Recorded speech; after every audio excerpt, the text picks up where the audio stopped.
everyone. Let's welcome Professor Yang Chang to give us an opening speech for our workshop. Okay. Let me share my slide. Hello, everybody. Welcome to AAAI 2021 workshop towards robust, secure, and efficient machine learning. As we know, AAAI 2021 for the first time is put online. And so far, it's a great success. We have more than 4,000 attendees to this conference. And this is workshop is also an integral program of AAAI 2021. From the submissions, we can see that the number of papers touching ethical issues, touching robustness, usable AI, and explainable AI, secure AI, those papers are getting fastest growth so far. So it's also a sign that AI has entered a very mature stage when we have to discuss how to make AI not only efficient, not only accurate, but also very efficient, very secure, trustworthy, trustable, and robust. So this is a half-day workshop. We start at 8 Beijing time and finish at 1 o'clock Beijing time, and that's 4 o'clock to 9 o'clock in the evening PST. So statistics-wise, we received 38 submissions, and each paper received 2 to 4 reviews. And we, in total, we accepted 20 submissions. The topics range are shown in the pie chart down below. You can see that robustness received the most submission, and followed by federated learning, privacy, and efficiency. The topics accepted also follow this trend with robustness, federated learning, privacy, and efficiency. So today we have a very rich program. So we start by a keynote talk by Professor Keutzer. And then in midday, we also have another talk by Professor Heng Huang, and followed by Dr. Lawrence van der Marten. And we have a very rich technical talk program followed by a poster session. And all the poster session will be at the end. And we have a special visit room where people can actually talk to each other. Okay. So, but before I end my part, let me thank the entire program committee for joining in and contributing. They have done a huge amount of work. I would like to thank Professor Li Xinfan, Yu Han, and all the organizers. And special thanks to our invited speakers who I just mentioned, and they will certainly bring highlight to our workshop program. And so our organizers consisted of a wide diversity in terms of geography and expertise. Li Xinfan, Han Yu, Dang Song, and Song Han. They are all experts in their respective domain. So special thanks to them. Okay, so that's the end of my introduction. I would like to welcome everybody and hope you enjoy this wonderful workshop. Thank you.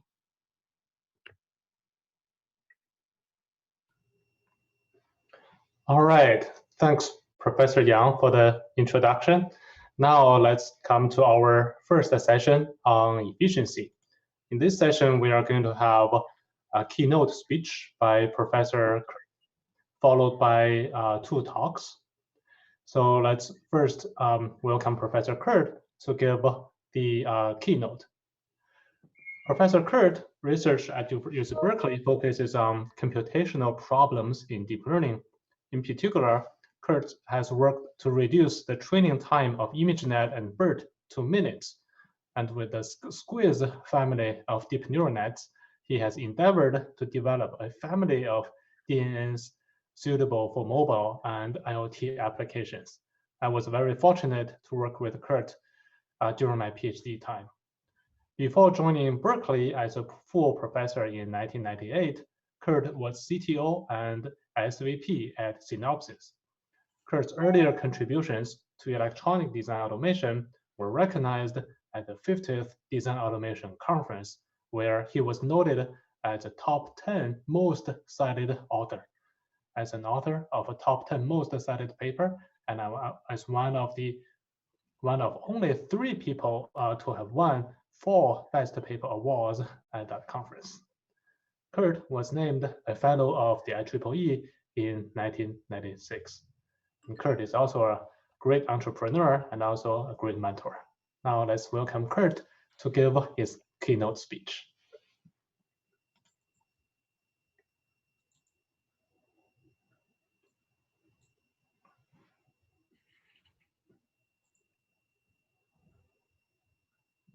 So thank you very much. I'm going to stay in slide sorter mode if that's okay. I really appreciate the organizers inviting me to this. I've felt for some time that these issues of efficiency, privacy, security, reliability, robustness are all very related, but to my knowledge, this is the very first workshop or symposium to address those. So I feel very happy to participate, and I feel especially honored to give the opening keynote address. I would like to start with just a little bit of a terminological clarification. You know, we often hear the terms artificial intelligence, machine learning, and deep learning used more or less interchangeably, but to me, they're very different. Artificial intelligence is a constantly evolving term. Its meaning has evolved since I was in graduate school almost 40 years ago, and continues to evolve. Machine learning is more well-defined, typically associated with a set of statistical learning techniques. And deep learning, for me, is more or less synonymous with whatever we use that employs deep neural nets.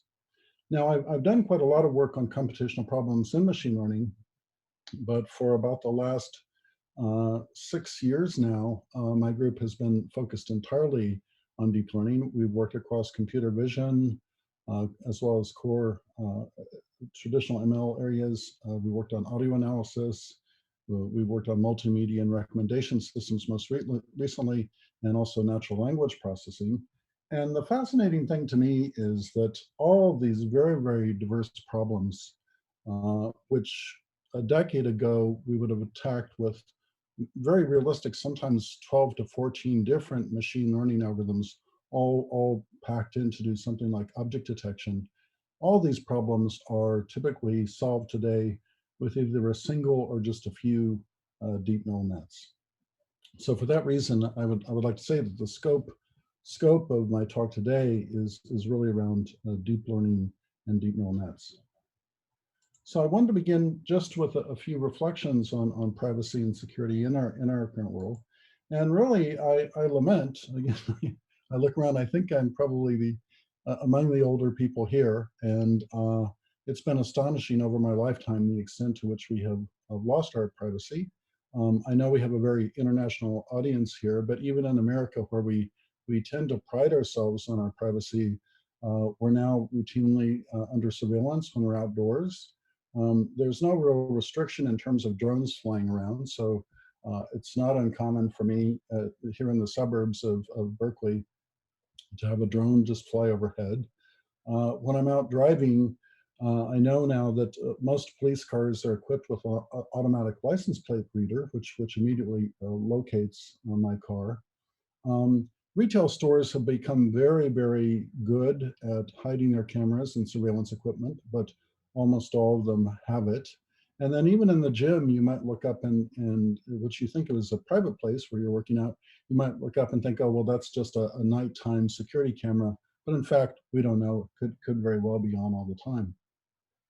And all these are, I think, are kind of incrementally evolving. But what really surprised me that I learned in preparation for this talk is just in this last year in the United States, the baseline resolution at which you could publicly obtain an image from a satellite, the resolution has gone from 25 centimeters all the way down to 10 centimeters. So the simple fact is, if you ever want to know if I'm, say, having a barbecue in my backyard, or what your next door neighbor is doing in their pool, you can pretty much subscribe to a service which will tell you precisely what's going on. So that's in the outdoor spaces. So as we lose our privacy in the outdoor spaces, to me personally, it becomes more and more important to retain the privacy in our own personal world, our homes, our cars, our offices, and so forth. But at the same time, we want to gain and retain the convenience of various capabilities. And so what we see is depicted here is the kind of what I feel is this fundamental trade-off and tightrope between, I want to be able to use voice commands, I want to use intelligent vision, I want to have a natural language understanding in my home, I want to be able to get personal recommendations, but I also want privacy in speech. I'll be very shocked if somehow through using Siri or something, if something begins to very accurately imitate my voice. I want to have privacy in my conversations. I'd be, again, very shocked if somehow I thought I was having a private conversation, but something indicated, some application or Amazon suddenly indicates that they actually knew the details of my conversation. I want to have personal visual spaces. That'll become clear in a moment. And I want to have my own personal preferences be private. And so we see here there's a very deep trade-off between the conveniences and capabilities that we want and the privacy that we want to retain. So I want to go a little more into depth of those, starting with, the home. We have an expression, a man's or a woman's home is their castle. So I want these conveniences, like I want to be able to use simple voice commands, like I do want to be able to say, just preheat the oven to 350 or 500 for a pizza. It's going to take a while. The truth is, Song knows me, I don't do much cooking, but if I did, I think I would like to have some sort of interactive recipe where I could, as I'm working with my hands, say making cookies, I could actually ask questions like how many eggs are in this, and when do I add the butter, and so forth. One application that I'm really longing for is as an absent-minded professor, I lose things all the time. So I would really be very happy to have inward-facing cameras, which then I could query and say, where did I leave my glasses, and so forth. And particularly now that we've spent all this time sheltering in place, I spend a lot of time late at night in front of the television, and I'm always looking for entertainment recommendations. But here in my home, I would really feel very awkward if I felt that some application or some large corporation was eavesdropping on my conversations. That's in the audio ring. In the visual, the same eavesdropping we call peeping toms, someone kind of like peeping in your window. And I'd like for my personal entertainment choices to stay private. So those are trade-offs that I see in the home. And we see these also replicated in the car. So, for example, I want to be able to do local voice commands. I might want to say play music or select a particular radio station. I might want basic car functions such as roll down the window or open the trunk. I should mention as I go through these, in each of these, I'm kind of starting out with the simplest audio commands and simple command recognition. And each of these then are going into more significant natural language understanding. So I might ask in a more conversational way for directions or navigation tips or how to find a gas station. And then in terms of visually, again, there are many uses of computer vision outside the car. I was co-founder of DeepScale. We spent quite a lot in terms of using efficient computer vision focused outside what you can do in a car. But there's also the utility of computer vision focusing inside, and so I might want cameras which help me to realize, are you getting drowsy on a long drive or so forth. So in the car, which is another one of these what I think of as private spaces, I want to have all these conveniences, but I don't want eavesdropping on conversations. I want to have that visually. My car is a private space. I want to be able to navigate, but I would like both my location and destination to be private. I don't really like the notion that somehow both my current location and the destination are going up to the cloud. And although I would like personally to be tipped off that I was getting drowsy, I would not want that driver status or any driver errors that I make to be reported, say, to my insurance agency. So, and then integrating all these different capabilities together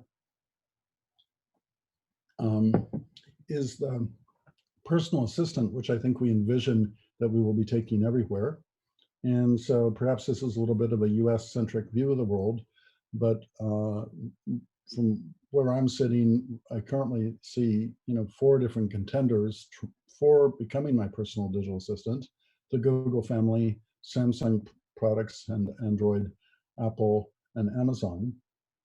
And I named a number of capabilities in the home and car. I could have also named them in the office, but I didn't. They were quite duplicative of those in the home.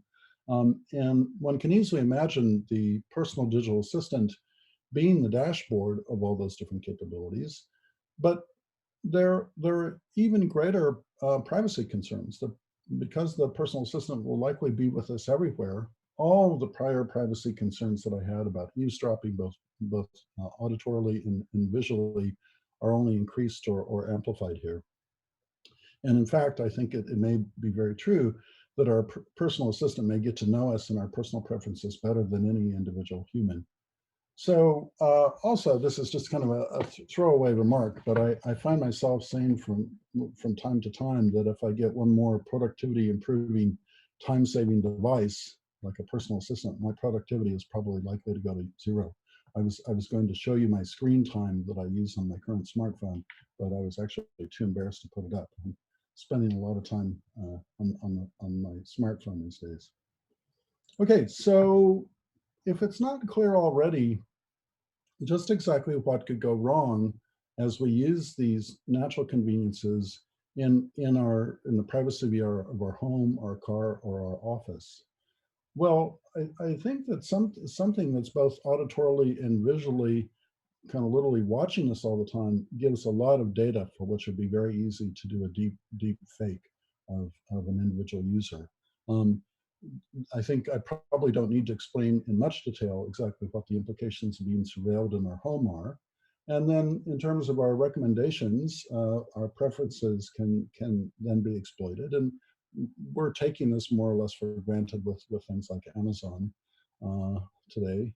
And then finally, concern about I can be located either in my car or that I am at home without my permission. So these are all concerns. So what I want to transition onto is how we get these conveniences, but we retain privacy and security. But first I'd like to just do some more definitions. So by security, I mean that the data can only be accessed by authorized agents. That's what it means for it's secure, but that could include Facebook or Amazon. Whereas privacy is where I really want to have, as a user, the ability to completely determine who, if anyone, has access to the data. And it's towards this notion of privacy that is becoming mainstream with the General Data Protection Regulation in Europe, and right here in California, we have our own California Consumer Privacy Act. And just to get to the heart of those, so these are 2 privacy programs. And basically, these are all about who will be given my data, what the data will be used for, and how long the data will be stored. And most importantly, if I decide, say, to delete my Facebook account or to stop using Amazon as a retailer, then they have to assure me that all the data that they have collected from me over the time is being deleted. So the users at the user's request. Now, corporations I think are not maybe coming public for them, but just by observing their behavior from my vantage point here at Berkeley, what I see is that individual interests for privacy and corporate interests are aligning around the fact that this last point, that the requirement that users' data must be deleted at their request is so cumbersome on corporations that they're, I think, in my experience, for the first time, really trying to think of, okay, how can we not get tangled up in a bunch of data, which then we have to prove that we have eliminated. Okay, so getting down to how can we actually provide these conveniences while retaining privacy? And basically, what I'm presenting here are 4 different alternatives, and I'm presenting just as a baseline the cloud-hosted data training and inference, and I'll explain that in a moment. And then, of course, there's federated learning, differential privacy, and then there's what I'll be talking more about, which is full or partial training, as well as full inference at the edge. So let's go through each of these quickly. So the cloud-hosted applications has been pretty much the norm for so far. So whether I'm looking for a movie recommendation or advice on a recipe, then I'm say my audio request or my textual input is sent up as user data into the cloud, and then the application serves back result. And the application, whatever it is run in the cloud. The result is sent back, and then but my data, which I used in that query, may actually be kept and used for future training. Now, the obvious problem here is that the user's data may not be secure and is certainly no longer private to users. So to the first point, I'm more or less relying forever after that whatever application provider that is, that they're keeping my data secure. And then in any case, I've made it so that these applications can run. I made it available to the cloud application provider. So to address this problem, there's the approach of federated learning. And so what this is trying to do is get the power of being able to aggregate information from many different users. So let's go back to my Find My Glasses application. Well, my glasses are not really that personal to me. And I would actually be very happy if I did some local training on my glasses in various locations around my house. But then that's me here, for example. But then the application is using data from many other users and their eyeglasses, creating a global model and then sending back local updates so that my glasses can be located. Now, in glasses, that may be fairly innocuous. In other cases, the photographic whatever information that I might have used to train on, some of that information could be potentially leaked through gradients. Maybe in easy cases where my movie viewing behavior might be inferred based on non-zero gradients. So this further protects private data, but there still can be some leaking. And to address this, there's differential privacy. Oh, sorry, I forgot to mention that just to point out one talk in particular that I found today on the workshop on federated learning will be held later. So then there's the problem or the approach of differential privacy. So to address this whole issue of information leakage, basically there's this statistical approach where noise is added during the local training to obfuscate precisely what was used. And then there's kind of a mathematical guarantee that the behavior in the presence of this individual user data and one should not be able to, there should be some mathematical guarantee that you can't narrow in on precisely what data was used. So that's a further step. But the approach that I wish to talk about more in this talk is full or partial edge training and all inference in the edge. So in this case, there's no server communication. There's requirement for local compute capability. There's local or mobile deep neural net efficiency, and it may require some local data for personalization. So the basic premise of my talk is, if you really want privacy, you need to get this inference at the edge, and then you can use your choice of either edge-based training, federal learning, and then plus or minus differential privacy. So let's look at more at that. So first, I just want to note is that as we move to the edge, we're losing a huge amount in computational capability. So ideally, it's just a little bit of an ideal, but in a TPU pod, I might have 125,000 teraflops at my disposal. However, when I go to trying to do my computing on a simple edge client, whether it's an iPhone or a Samsung Ultra here, we're typically weighing in at only about 5 to 15 tops. So I lose about a factor of 10,000. And furthermore, I really would like to be able to operate, all the way down to an Apple Watch or even lower devices up through my notebook. So I'd like to be able to operate across a wide regime. So this is obviously going to be pretty challenging. On the other hand, we're getting a lot of help. So again, this is a case where the commercial interests and the individual interests come in alignment here towards moving computation towards the edge. Those semiconductor chip providers want to sell more chips, whether it's Qualcomm or Samsung. Those who actually package those up into gadgets like an Oculus Rift or into a smartphone want to sell more phones. And so in this regard, anything which requires more computational capability, more features in the end device, in the new phone, and the new chip, will pull through sales of more chips and more gadgets and so forth. What may be less obvious is that a company like Facebook also is aligned in moving computation to the edge. Now, there are user reasons for this. Teenage users of Facebook are impatient, so they want low latency. But to do what Facebook wants to do, which is, and what I believe they're doing, which is hate speech detection or porn detection or so forth, in the cloud currently takes significant computational resources. If they can move these computations to the edge, then they've essentially offloaded that burden. So the point here of the slide, I hope I made it, is that although there's a big challenge ahead of us, we're not alone in facing it. There's a lot of commercial alignment to accomplish this. So in order to get this local processing, I think it's obvious that the key is efficiency.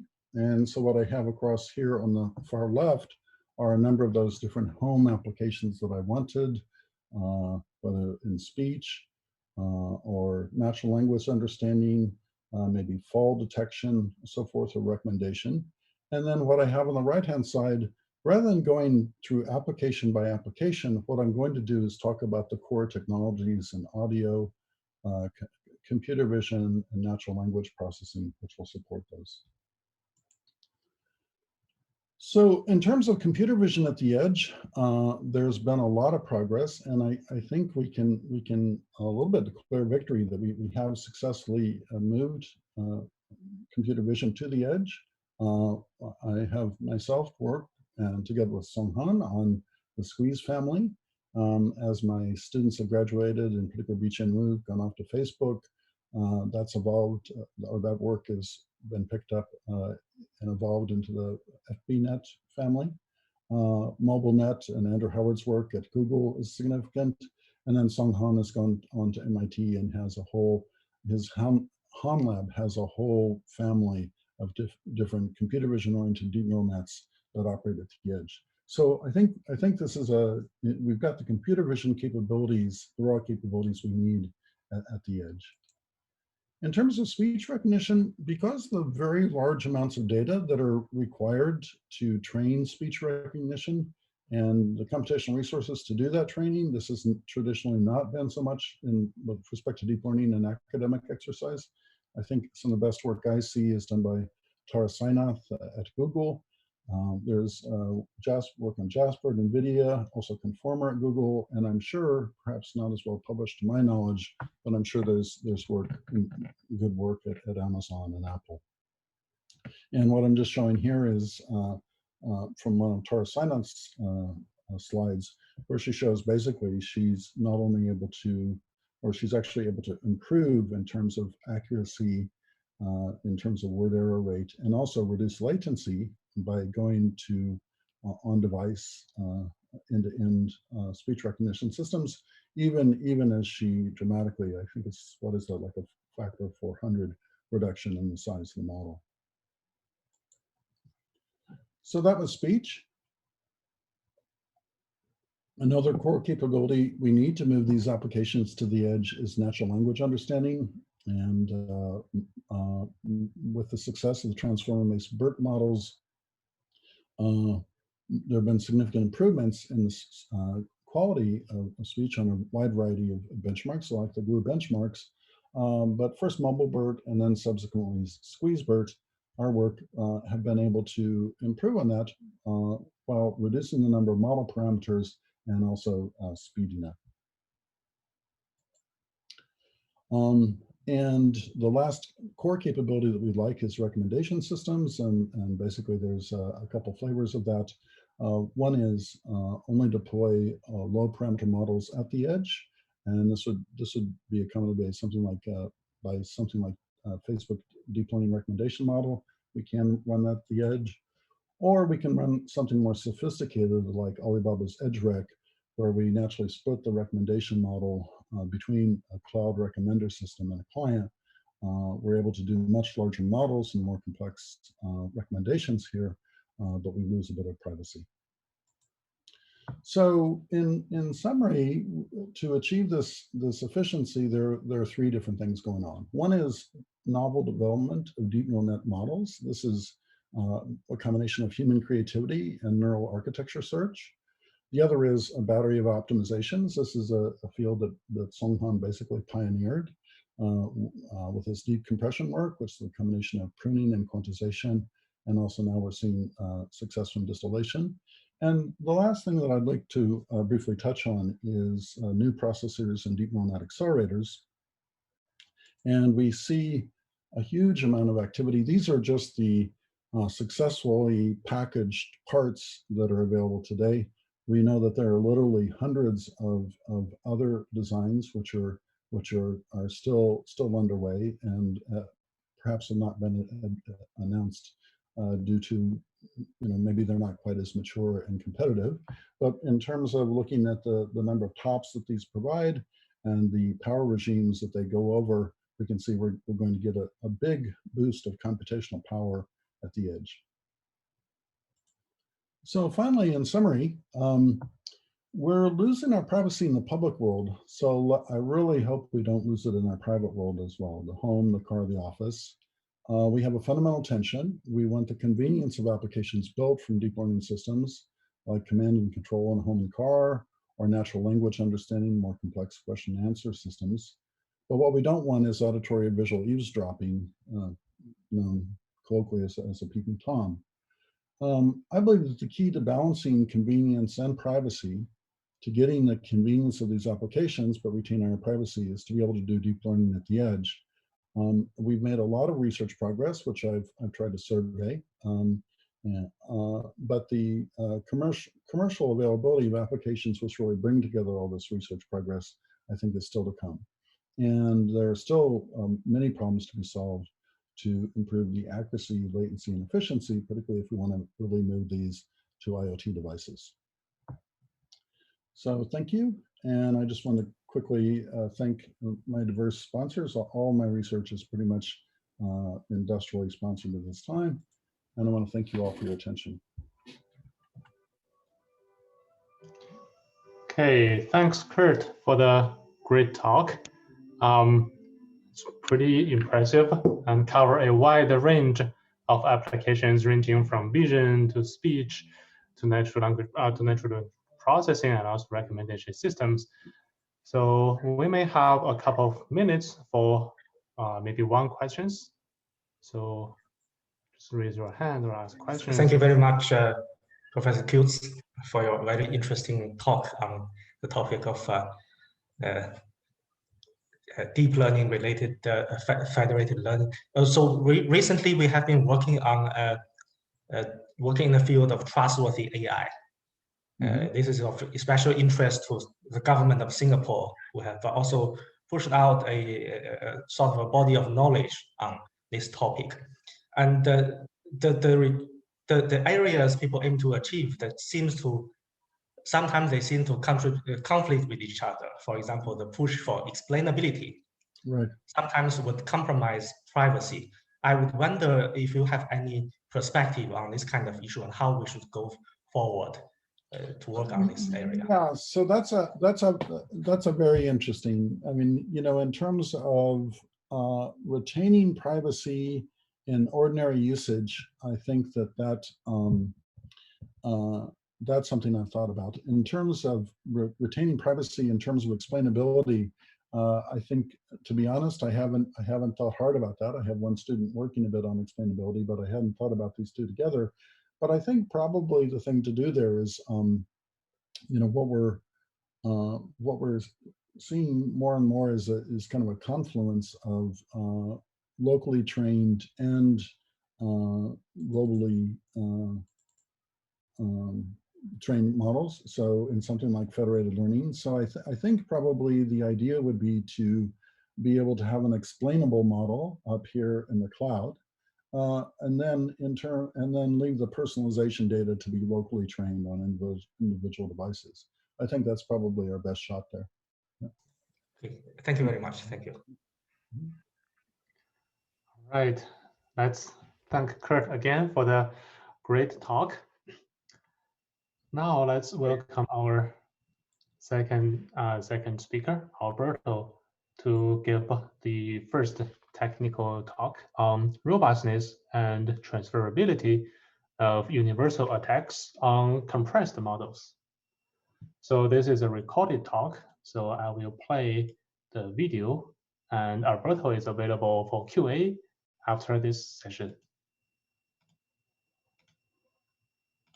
About the robustness and transferability of universal attacks on compressed models.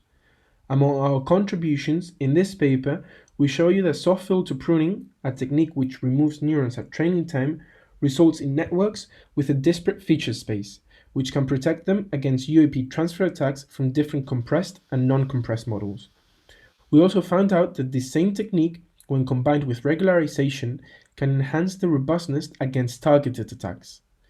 Lastly, we showed that robustness to UAPs when using compression methods is really application dependent. As we will probably agree on, machine learning has become the algorithm of choice for many applications, to name a few: image classification, object detection, or even machine translation. Let's say we want to build a program which detects instances in a crosswalk with a camera sensor integrated in our car, in case we're not paying enough attention to the road ahead of us. Usually, we will be using a neural network. However, existing DNNs face two key challenges. First one, the large number of parameters causes a large computational and storage overheads. Such overheads hinder the deployment of these algorithms on memory and power-limited devices, such as the camera sensor we just talked about. Second, machine learning algorithms have been shown to be vulnerable to adversarial examples, inputs that appear similar to genuine data but are designed to deceive the model. More worryingly, there is a type of adversarial input called universal adversarial perturbation, which can cause a single target model to classify on a large set of inputs. On top of their universality, UAPs have also shown to be transferable across models. So these two characteristics make UAPs a very appealing choice for the attacker, and also enables physically realizable attacks in different real-world applications. All of this drove us to provide a novel analysis on the robustness and transferability of these universal attacks on compressed models through the lens of UAPs. To tackle the first key challenge, we use pruning and quantization as our compression techniques. Pruning aims to reduce the size of the DNN by removing neurons that are irrelevant or have a reduced contribution at inference time. In our work, we evaluate two different pruning techniques: post-training pruning done after training and soft filter pruning done while training the network. On top of that, we combine this last technique, soft filter pruning, with two different regularization mechanisms, mix-up and cut-out. Mix-up is a data augmentation method which adds convex combinations of pairs of examples and their labels to the training data, improving the generalization error. Meanwhile, cutout is also a data augmentation scheme, but in this one, we are adding occluded versions of the existing samples to the training set, preventing the DNN from relying on specific visual features. Here, the letters that we see in bold correspond to the labels used in the plots across the paper. And the number included in the double P method, the post-training pruning, corresponds to the hidden layer getting pruned at that time. Quantization, on the other hand, aims to reduce the memory of the deployed models by limiting the precision of the parameters of the model. In our paper, we quantize both weights and activations using a non-uniform quantization scheme called additive powers of 2, quantizing the hidden layers to 2, 3, and 4 bits, always keeping the first and last layer of the network with 8 bits. The next key challenge are adversarial examples. As we said, malicious inputs barely indistinguishable from the legitimate equivalent that produce misclassifications in the target model. If we let C of x be the true class label of an input x, an adversarial example x dash is an input in the proximity of the clean input x, which the classifier recognizes as a different label, namely f of x dash is not equal to C of x. The difference delta that we see on the screen is referred to as an adversarial perturbation, and its norm is often constrained for some p norm and small epsilon greater than 0. Then, universal adversarial perturbations can be formulated as a single perturbation delta, which makes the target model misclassify multiple inputs of a benign dataset. Compared to input-specific adversarial examples such as fast gradient sign method, UAPs exploit systemic vulnerabilities of the target model rather than input-specific sensitivities. For our experiments, we use a ResNet 18 as our base model trained on CIFAR10 and HVHN datasets. In total, we designed 3 main experiments to analyze the effect of the compression techniques to UAP attacks. These can be subdivided into 2 scenarios. The first one, untargeted, UAPs that maximize the overall model classification error, and second one, targeted UAPs that force the model to classify input samples as a desired target class. To measure the attacker's success for these 2 goals, we define the universal evasion rate UER for untargeted UAPs and the targeted success rate TSR for targeted UAPs. Our first experiment was the untargeted UAP white box attack. The first notable result from this experiment was that quantization on CIFAR10 displayed a lower average universal evasion rate compared to the rest of the models, as we can see on the top graph. At this point, it was possible that the robustness gained from this quantization was a result of gradient masking, and in practice, all these models that suffer gradient masking are still vulnerable to adversarial examples that affect a smooth version of the same model, as we will see later in the black box experiments. The second most notable result was that the models trained on CIFAR10 displayed a much higher UER than the models trained on HVHN for the same perturbation size. We hypothesize that this difference comes from the different structure of the 2 datasets presented. So CIFAR10 contains a wide variety of objects with different shapes and colors, whereas the variety of shapes for the digits in the HVHN dataset is reduced. In other words, the classification problem for the HVHN case is easier to solve, as it is reflected in the test accuracy results of both datasets. The next experiment carried out was testing the black box transfer attacks. So what this transferability results first revealed was that the full model is mainly vulnerable to the UAPs crafted from the double P models, as we can see in the red rectangular boxes. This means that removing neurons post-training yields an adversarial attack as harmful as a white box attack. However, the adversarial samples crafted from the SFP models are only about as harmful. For example, we have 80% on one side and even 45% on the SFP. This indicates how different the resultant latent space is when pruning during and after training. The small square red blocks that we see on the screen correspond to the average UER of the full models. As expected from the white box results, the full models average UER is much higher on CIFAR-10 than on HVHN due to the different properties of the dataset. On CIFAR-10 dataset, the SFP soft filter pruning model shows a noticeably better robustness against UAP transfer attacks from all other models. It can be observed that the SFP models have an average UER between 52% and 38%, and no other model manages to reach those low values.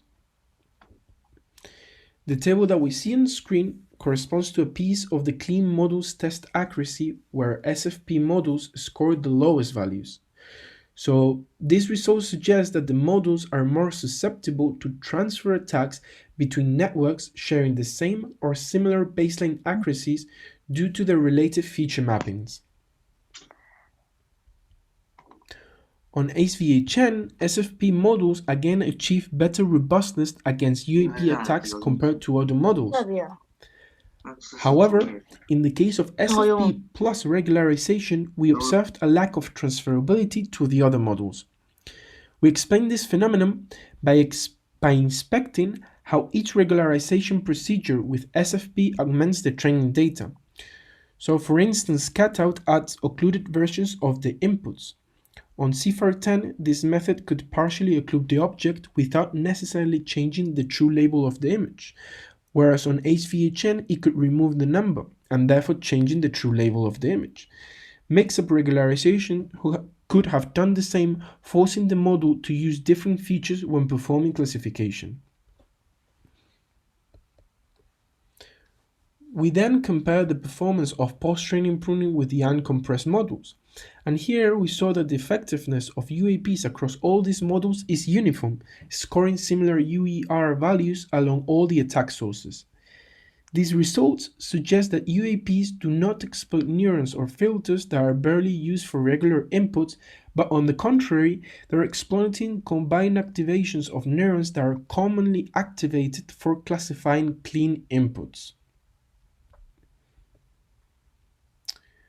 The remaining part of the experiment was analyzing how the quantized model performed against transfer attacks.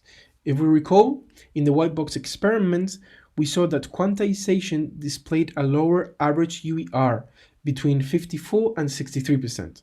However, when these same quantized models are attacked by UAPs crafted from other networks, such as the double P method that we see on the screen, the universal evasion rate increases up to 79%. So this discrepancy demonstrates that the values that we saw on the other slide were subject to gradient masking.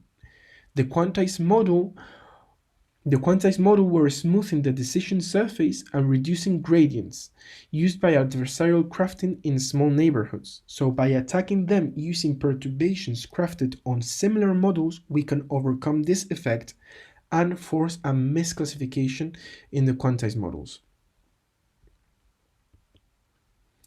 The last experiment conducted were targeted UAPs.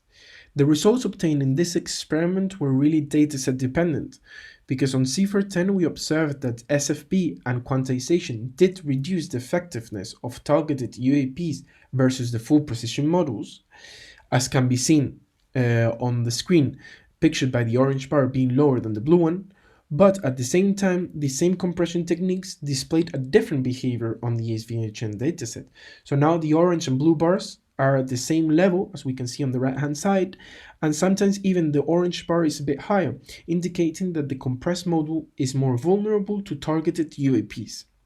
So overall, from this experiment, what we concluded is that the application and properties of the dataset play a really important role in the robustness of the considered compression techniques to UAP attacks. Now, reaching the conclusions in this paper, we provided an empirical evaluation of the robustness of different compression methods, including pruning and quantization, to UAP attacks against DNNs. As stated, compared to input-specific attacks, UAP attacks provide a more practical perspective as they analyze the systemic vulnerabilities of the models. We found out that there exists a correlation between clean model accuracy and the universal evasion rate of untargeted white box attacks.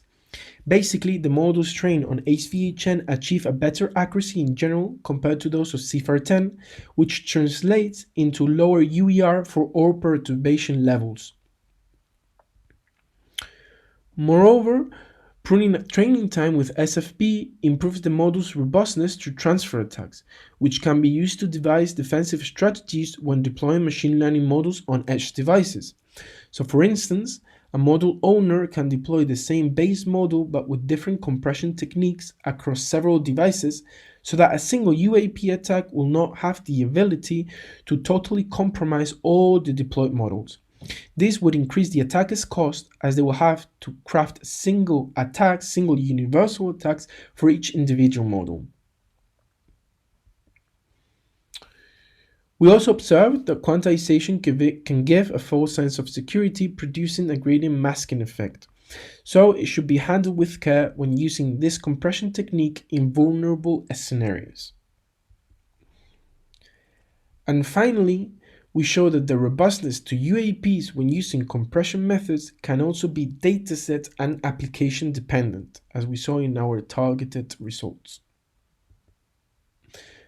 To know more about our paper, we welcome you all to stop by our poster. Thank you very much for listening. All right. Thanks, Alberto, for recording such a pretty amazing talk. So for the sake of time, we will have the QA session all together after the second talk. Now let's welcome Zhou to give us the presentation on generating semantically valid adversarial questions for TableQA. Zhou, you can start.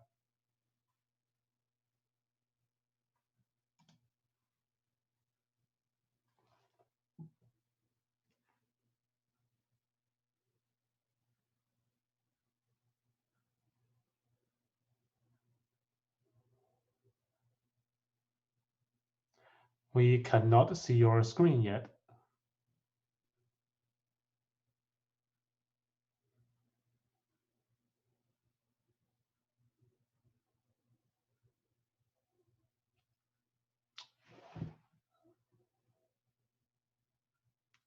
And there is no sound either.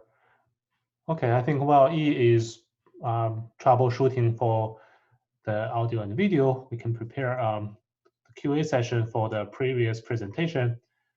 Any questions for Alberto, you can either raise your hand, unmute yourself, or you can put it in the chat room.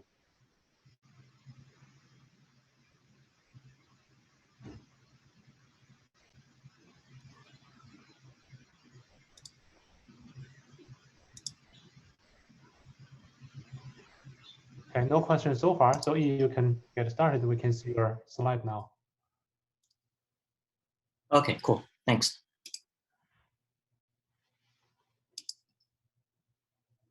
Okay. So yeah. Okay.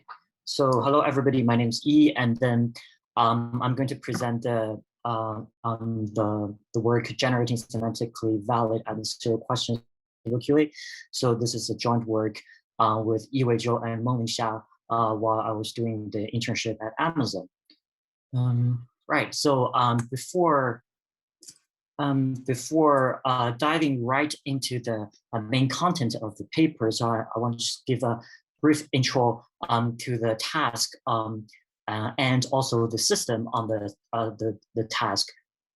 So the task we are working on is a TableQA, which is basically the question answering on tabular data. So the input for this task will be natural language questions accompanied by a table, either with or without data. So if we decide not to give the data to the system, it will be only the table schema. And then the output for this task will be some kind of logical form. So for example, this can be an SQL or some like a semantic representations. And from this logical, we can deterministically output a final answer. Like for example, for the case of SQL, we can basically execute the SQL on the corresponding relational database, right? So the data set we are going to work on is called a Wiki-SQL data set. So this is the first large-scale data set for TableQA, or in our scenario, text to SQL. So because we choose SQL because of its wide usage as the logical form representation. So the data set has over 24,000 Wikipedia tables and also over 80,000 pairs of questions and SQL queries. So on the right side, here is an example of the Wiki-SQL data set, right? So as you can see, the input is actually gray shaded part. So here in the red box, the question, natural language question, along with the table schema, without giving any any table data, and then the output will be the SQL query basically, and then the colored part are the columns or the values the systems can make use of in order to make the prediction on the SQL query. And the final answer is just looking up the SQL query on the database. So our current TableQA systems for Wiki-SQL are mainly BERT-based encoder. So BERT is really a pre-trained large transformer on a massive amount of unlabeled texts. And then this current TableQA systems actually cast the SQL generation task into a multi-classification tasks. So here on the right side is a data entry for the Wiki-SQL data. So here the model is trained to basically predict all of the values in the select and the where clauses. So basically, we have the aggregate and the columns for select. For example, we can have the count or some keywords for the key values, and for where clauses, we have to decide, say, like how many conditions we have, and then for each condition we can also predict the columns and the values and the operators for each condition, right? So on the left part is the target system we're going to use on the TableQA task. So we used SQL Lova, which is one of the state-of-the-art systems at the time of the submission. So the evaluation metric on the system are mainly this query and answer accuracies defined here. So basically, pretty straightforward. And then on the right-hand side here again is illustration of this target system where BERT encodes both question and the table schema, and then after the BERT output, it goes through a bunch of different bidirectional LSTM again, basically in order to predict different tasks. So as you can see here, there are actually 6 prediction tasks, classification tasks in total. Okay, so given the background the real motivation for this paper is basically to ask the question, to what extent can this TableQA system understand natural language questions and reason with the given tables? And then to answer it, we leverage the white box adversarial questions. So we can imagine there are some adversarial questions generated, and then also against one original question.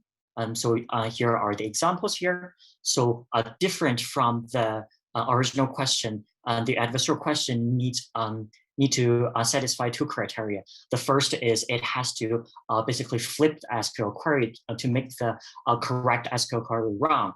So here you can see that the SQL query has the count aggregator here. And the second criterion is, okay, sorry. Yeah, so in the mathematical formulation, we can see that the target system tries to make the prediction correctly, whereas the adversarial question tries to basically make the wrong prediction while maintaining the second criterion, which is semantic validity. So we define semantic validity as the equivalence output for both adversarial question and the original question for human beings. So for humans, both questions will give the same SQL, where the systems will give different outputs. So in order to generate white box adversarial questions, where we can actually get access to the target system's parameters and outputs, the adversarial loss here is really the loss of making the wrong predictions for the target system. And then in order to produce semantically valid questions, most previous methods are mainly constrained to local models, where word or token level manipulations such as insertion, deletion, or substitutions are applied.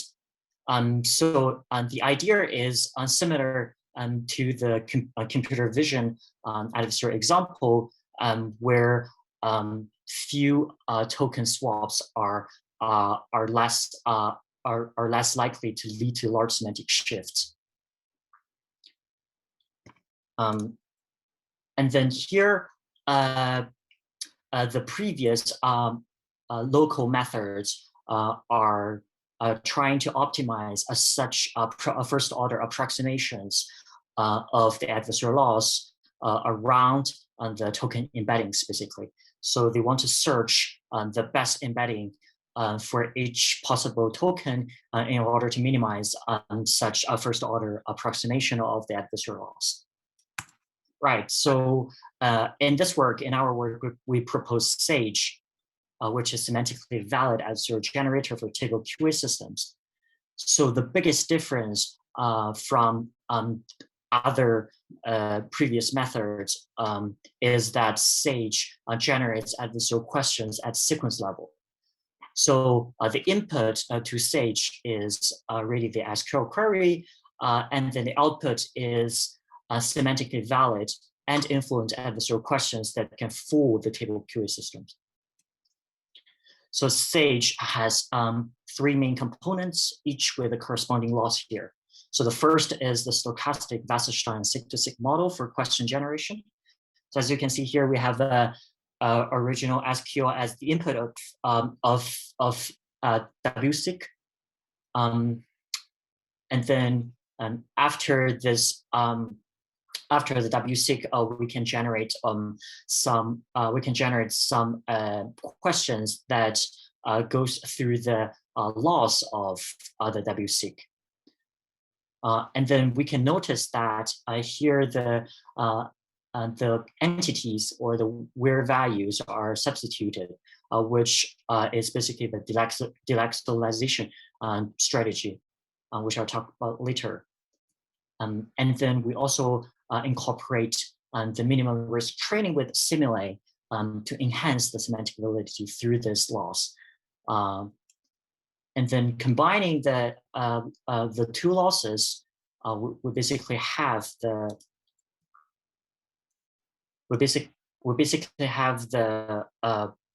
W6S. And then in order for end-to-end training with adversarial loss, we use the Gumbel softmax here to backprop the adversarial loss to the whole parameters of the model.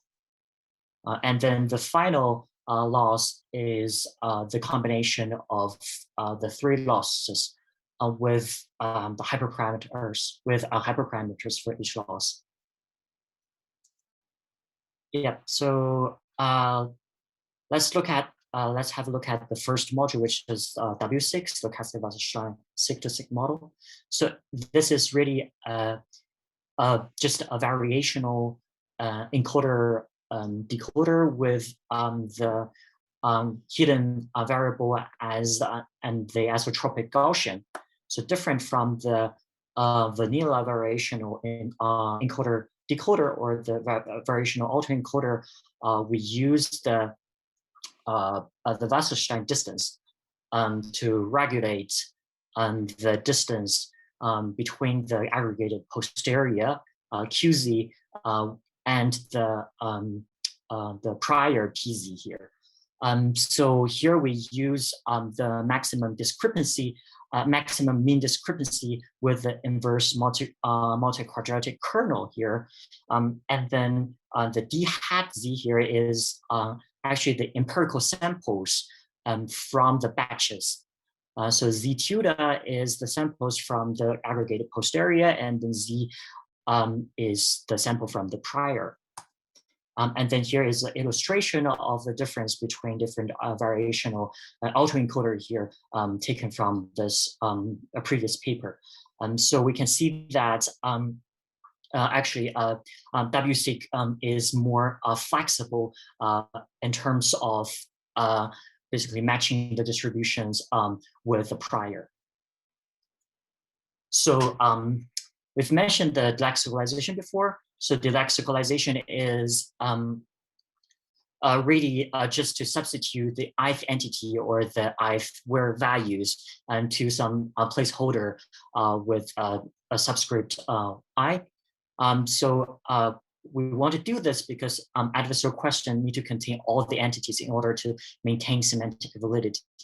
And by doing this, we can reduce the length of entity tokens and also improve the entity coverage. So here we use the same example again.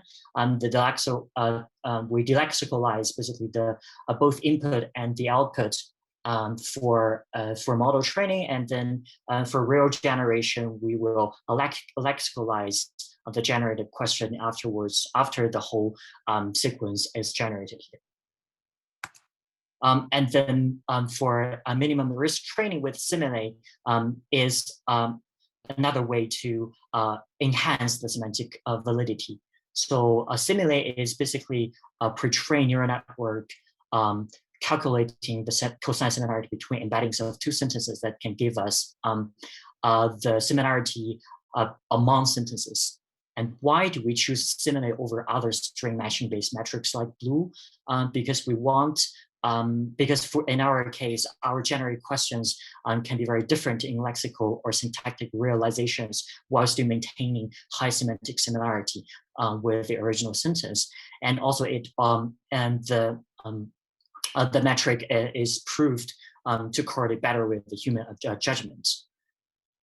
And we further apply minimum risk training with simile, which is a standard minimum risk training where we use beam search to decode a set of possible candidates H to approximate the expectation of the true probability distribution of the generated sentence given the input SQL query. So lastly, in order for end-to-end training with adversarial laws using Gumbo softmax, we mentioned again. So we basically use the Gumbo softmax to backpropagate the adversarial laws to the stage model for end-to-end training. Yeah. So we train the sage.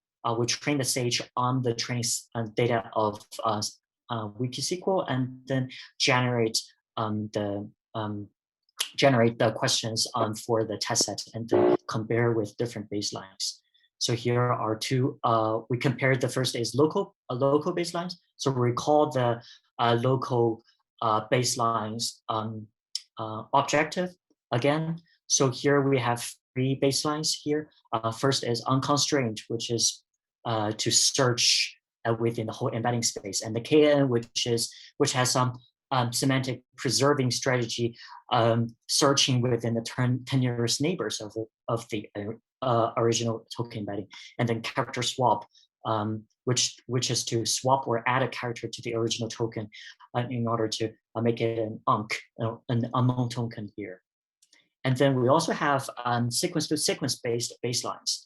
So we compare SIG with the SIG-to-SIG without delexicalization, and without delexicalization, and also the WSIG and the WSIG-S, which are basically the ablated models of SAGE with only 1 or 2 losses. So we evaluated in both automatic and human evaluation scenario. So here we can see the automatic evaluation. The table can be grouped into 3 parts. So here, first part is the semantic validity, which is to denote how well the semantic validity is preserved, how well the original semantics is preserved. So if we compare the local and SIG-to-SIG model, we can see that local models achieve higher scores in all metrics. But if we look at only the Simile, we can see that the gap is much smaller. So it proves that a Simile can actually evaluate to some degree more semantics than just a string matching method like Blue or Meteor. And the second category is the flip rate, which is the attack success rate. So what percentage of the generated questions actually flip the original SQL. So here we can also see that local models has a higher flip rates. But if we look at the perplexity, which indicates the fluency or naturalness of the generated text, we can see that local models obtain unreasonably high perplexity. So this one actually suggests that many generated questions for local models are actually will be nonsensical or even semantically invalid, which we confirm later in the human evaluation. And then if we compare among SIG-to-SIG based model, we can see that SAGE actually achieves the highest flip rate, while having like a pretty good semantic validity and also the fluency. And then we can see that the Wasserstein SIG-to-SIG encoder WSIG achieves the lowest perplexity, i.e. the best fluency, and the WSIG-S performs the best in terms of semantic validity. So if we look at the human evaluations, where we randomly sample 100 questions from the test set of Wikisql, and then ask 3 native annotators to annotate the generated questions in terms of semantic validity and the fluency. And so for semantic validity, we ask them to decide whether to use the same columns or rows for the same answer. And for fluency, we basically ask the annotators to rank all of the questions, including the original ones, in terms of fluency and naturalness. So on the right side is the human evaluation results. Here we can see that actually contrary to automatic evaluation, SIG-to-SIG based models substantially outperform the local models in both semantic validity and fluency. So this means that our automatic semantic validity evaluation metric is not reliable, and it costs also for the development of a better automatic evaluation. And then Sage, again, maintains fairly good validity and fluency. Actually, it is significantly better than all local models, as well as the sequence-to-sequence model without lexicalization. And then again, similar to the automatic evaluation, we can see the same trend for other sig-to-sig models, where again WSig get the best fluency, whereas the WSig get the best semantic validity. So here are some examples, qualitative examples. Actually, the questions we generated, and then here is the SQL query, whether it gets a target system correctly or a flipped output query. And here is basically the human evaluation. So if you look at the first group, which is for semantic validity, we can see that the local models are all semantically invalid, showing their limitations in meaning preservation, especially when the local added happens at content words.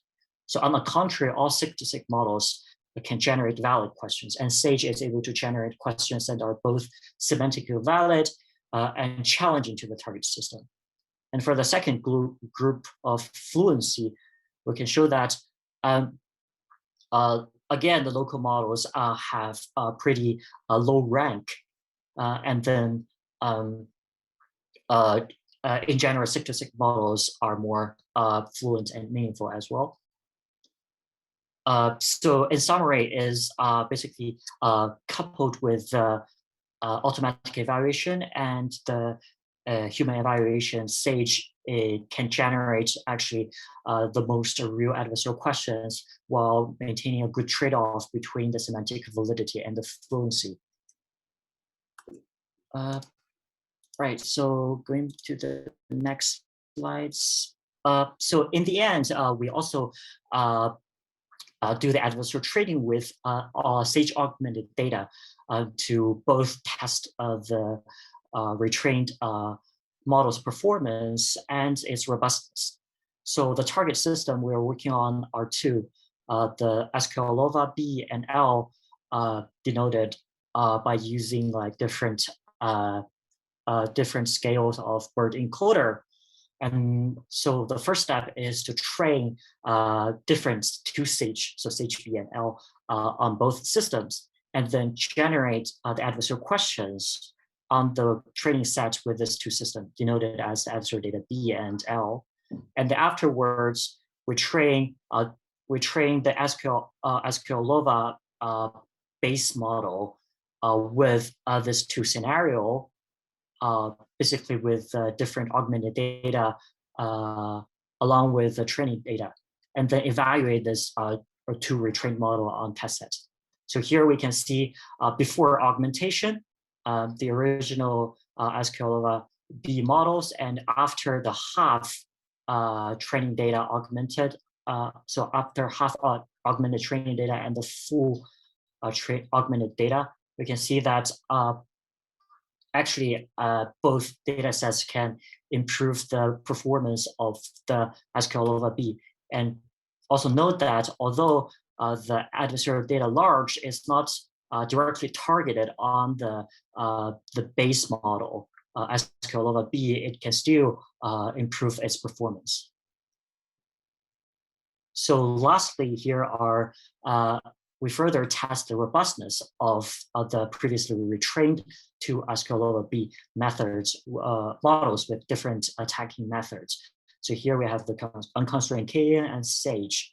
So compared with the original model attacking, we can see that after retraining on the augmented data, both query flip rates and answer flip rates have been decreased. So this again shows the effectiveness of Sage in terms of improving robustness of the target system. So to conclude is we propose SAGE, the first sequence level model for white box adversarial attack on TableQA systems. And it has this following components again. And SAGE is effective in consolidating semantic validity and fluency while maintaining high flip rates of generated adversarial questions. And then such generated adversarial questions have been also demonstrated to improve TableQA systems performance and also robustness. Yeah, so thank you very much. Yeah, sorry, I'm a little bit over time, I think. Yeah, thanks again. Hey, thanks, Yi, for the great talk. We have a couple of questions for maybe one question. So if you have a question, feel free to unmute yourself or put your question in the chat.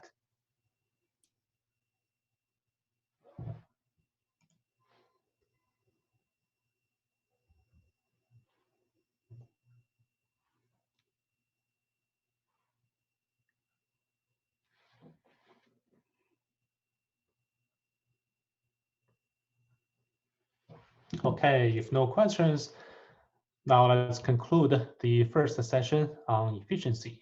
Now we'll have a break, followed by the second keynote session.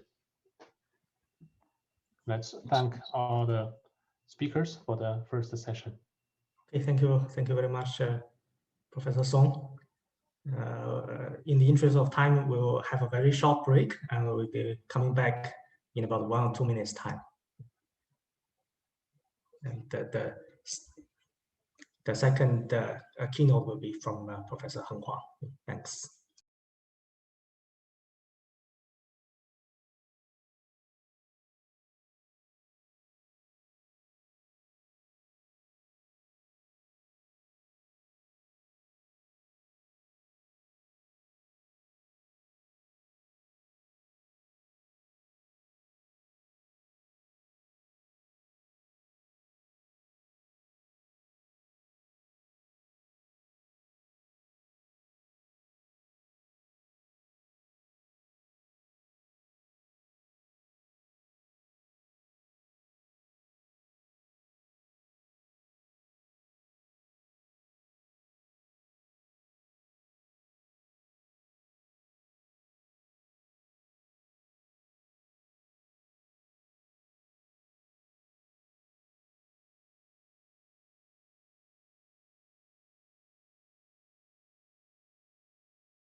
Okay, thank you everyone. Welcome back to our workshop. We'll continue with the program. So for the second keynote, we have Professor Heng Huang. Professor Huang is a John A. Juanka Endowed Professor in Electrical and Computer Engineering at the University of Pittsburgh. And he's also a consulting researcher with JD Finance, American Corporation. So Dr. Huang received his PhD degree in computer science at Dartmouth College. His research areas include machine learning, big data mining, and biomedical data science. Dr. Huang has published more than 230 papers in top-tier conferences and many papers in premium journals. Some of the conferences include ICML, NeurIPS, KDD, AAAI, and EGCAI, and many others.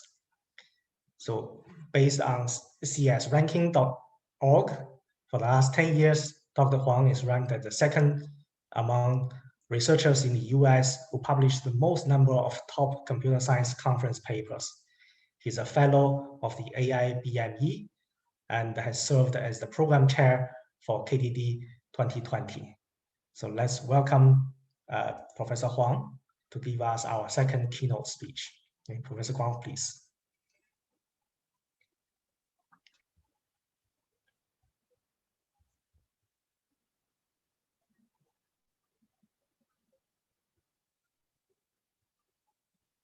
Thank you, Heng.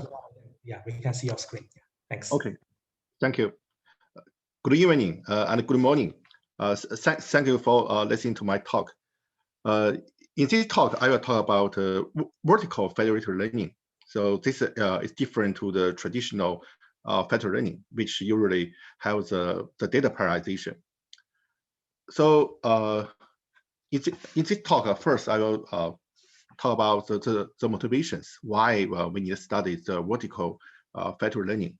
Then I will introduce our recent proposed method. It's vertically partitioned federated kernel learning method to show the motivation and how did we design the models. And I will show the algorithm analysis to cover the convergency, security, and also complexity. So at the end, I will show the validations and also summarize my talk. Nowadays, at the big data time, we have tons of data across different institutions, companies, stakeholders, governments. So there are lots of vertically partitioned data. So usually when we talk about federated learning, we talk about when the data are allocated at different, like a mobile device. So each device could have like multiple users. When we talk about federated, the vertical federated learning, so that means the data are still allocated at different stakeholders. However, the features, they are not uniform. For example, let's look at this slide. If we have like a digital finance company, so the company often have a lot of the loan data and the repayment from different customers. And meanwhile, for the bank, they could have the user's month's deposit and also the amount of balance. Meanwhile, now we have many e-commerce companies like JD.com and Alibaba, Amazon. They have the online shopping data. So every month, different users, how about their expense on the online shopping? Meanwhile, we also could have like other like government data, insurance company, many other stakeholders. So for those data, we will look at that. For different companies, they have the different, usually they collect different features.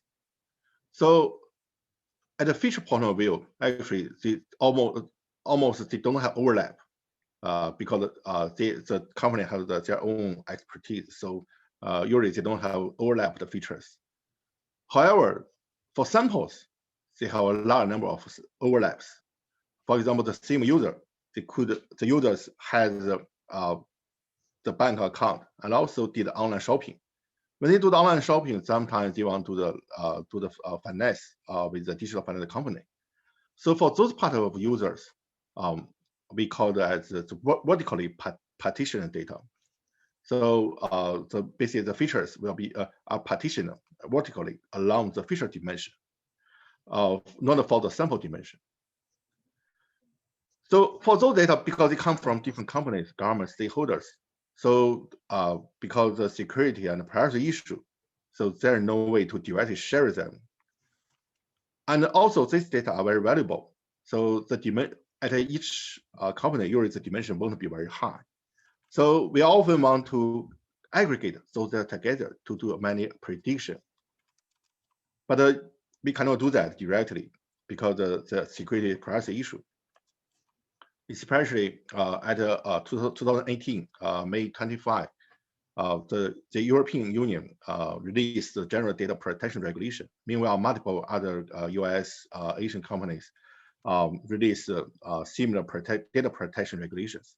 So all these regulations protect the customers. So there's no way to directly access data from other providers due to the legal and the commercial reasons. So this protection regulation are very important. So we need to protect the data privacy security issue. But meanwhile, we don't want to waste the data information. So the vertical federated learning is to do the collaborative data modeling across different stakeholder companies without directly sharing data. but still can train the model while aggregating all the informations. So the vertical federated learning research actually has been studied many years ago. Actually, around 2006, 2006 and 2007, there are multiple techniques talk about that, but not based on the federated learning. They're based on like a parallel learning or distributed learning. So they can do, for example, they can pass some statistical analysis or do some like association rule mining or k-means clustering. So in recent years, the homomorphic encryption-based method have been very popular in use in companies, like the linear regression, more recently logistic regression, and XBoost. For example, the secure boost was designed by Dr. Yang's group. So all these methods are very popular used in companies in current for vertical federated learning. So all these techniques, we can see that they are basically linear models. So for linear models, we can do the linear separation.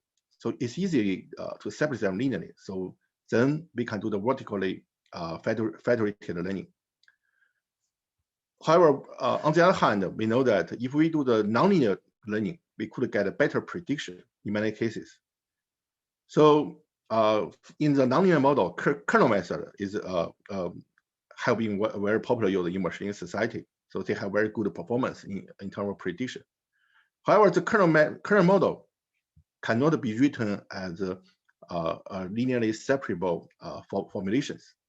So it's not it's non-trivial to design the vertically federated kernel learning algorithm.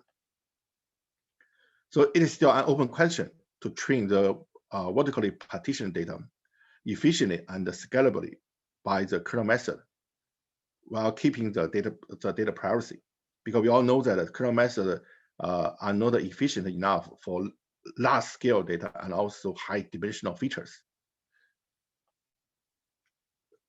So at our last year work, we designed a vertically partitioned federated kernel learning method with using the double stochastic gradient descent optimization to handle both the scalability and also privacy and security issue.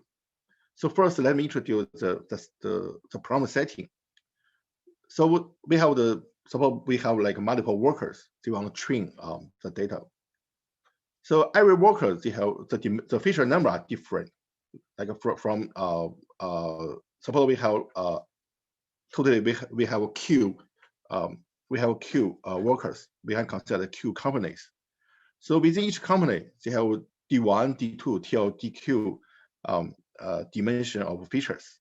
So because it's like a bank, e-commerce company, and digital finance company, they collect different information, totally different informations. So the total number of features we assume as D. So we sum over all their feature numbers, we consider the D. So the prediction is loss function. So we focus on the reproducing kernel Hilbert space. So it's the most commonly used for kernel study. The kernel method try to find an optimal solution to minimize the prediction error and using the regularization. So that's a basic definition for kernel method on the vertically partitioned federated learning. So all these features, we assume across all the companies, the number of features have no overlap. Actually, this is true in most cases. Before we conduct what we call federated learning, the company usually has used encryption-based method to find the sample, the overlap samples across all the companies. There are multiple existing tools can do that. That's like a pre-processing step. So in our problem setting, we consider we have the active worker and also passive worker. So there are multiple workers. So sometimes, like one company, they want launch to study to do one prediction. So we call them as an active worker. So active workers, they have labels. The passive workers don't have labels. They only have their own data, local data. So through the collaborative analysis. So the final model can be trained at the active worker side. Actually, every worker can be active once they want to launch the learning task. Actually, we also can have like multiple active workers simultaneously, and the rest as the passive workers. So the active worker, passive worker, there is no limitation, just based on in the learning process, which user have label and which user don't have label. So our main goal is to learn the kernels based on the vertically partitioned data, and solve this nonlinear problem we defined in the kernel model. So for our method, we started from a theorem from was published by Rudin in 1962. So it's for kernel research. So based on this theorem, for the symmetric shift invariant kernels, they can be written as integral of this cosine function. So, and inside cosine function, the parameters are the WMB, all the parameters, they are random parameters. So the meaning is that for the kernels, for this symmetric shift invariant positive definite kernels, we can use a linear combination of a cosine function to approximate. And actually, this approximation is pretty good. Meanwhile, for this cosine function, all the weights are randomly generated. So that means we can use a bunch of random features to approximate the kernels. So then based on this, for example, the Gaussian RBF kernel is a Gaussian distribution with a density proportional to the exponential function. And when we generate this random weight, we use the uniform distribution. The scale is between 0 and 2 pi. So all the features, all the weights, when we generate weights, we use this it's random generation. So based on this theorem, we can further convert the vertical federated kernel learning problem from the kernel model to a linear combination of random features. So meanwhile, we consider if the data number is very large and the feature dimension very high, then the kernel method becomes very slow. It's not proper for real world application. So we utilize the double stochastic gradient. So the first double stochastic gradient was proposed by my group at AI Stats at 2018. Then later we applied this to solve the kernel problem at our I think it's a AAAI 2018 paper. So basically we can use the double stochastic gradient. So we first sample the number of instance and also randomly sample the number of features to get small number of feature and samples. Then using the updating rules to do the gradient updating. At the vertical federated learning setup, if we don't have a large number of samples or features, actually we don't need to do the double stochastic gradient descent. So we use this is an optimization strategy to help us handle the very large scale data. So when we design the system problem view, so we have I just mentioned we have active worker and the passive worker. So active worker, they have label to launch the learning task. So passive worker, they will collaborate to have analysis. So this coordinator actually is not a real coordinator. If we don't have one active worker, the coordinator can be this active worker. If we have multiple active workers, like they all have label, multiple workers have label, and want to launch learning tasks simultaneously, then one of them can be assigned as a coordinator. So the main idea is to parallelize this the kernel learning model, divide into the different workers. So we use the random features. So for every workers, they can generate random features based on a random seed. So after they generate random seed, they will pass the inner product. Because the W, they are randomly generated based on random seed, and to the inner product with their local data will be sent out.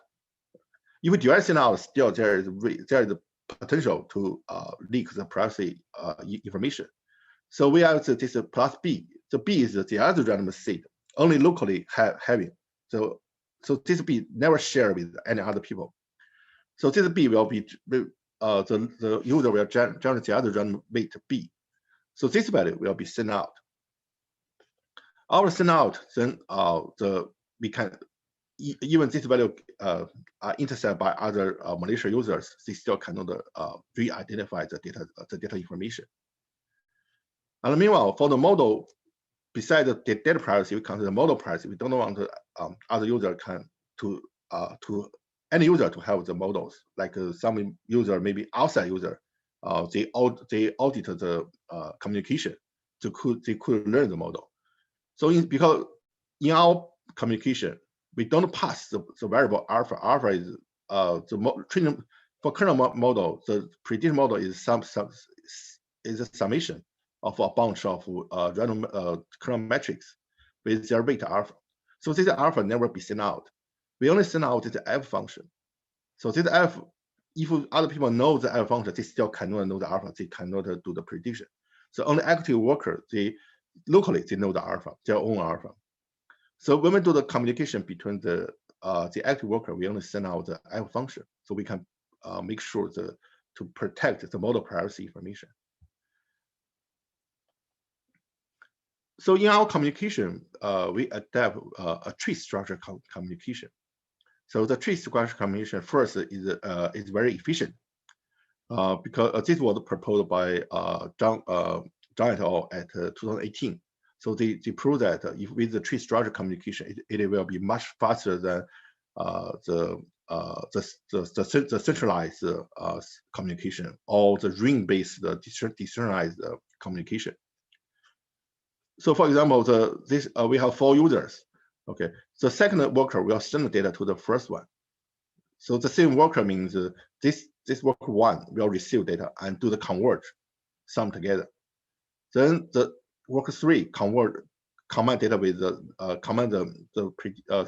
model parameter with the 4, get a -5 value.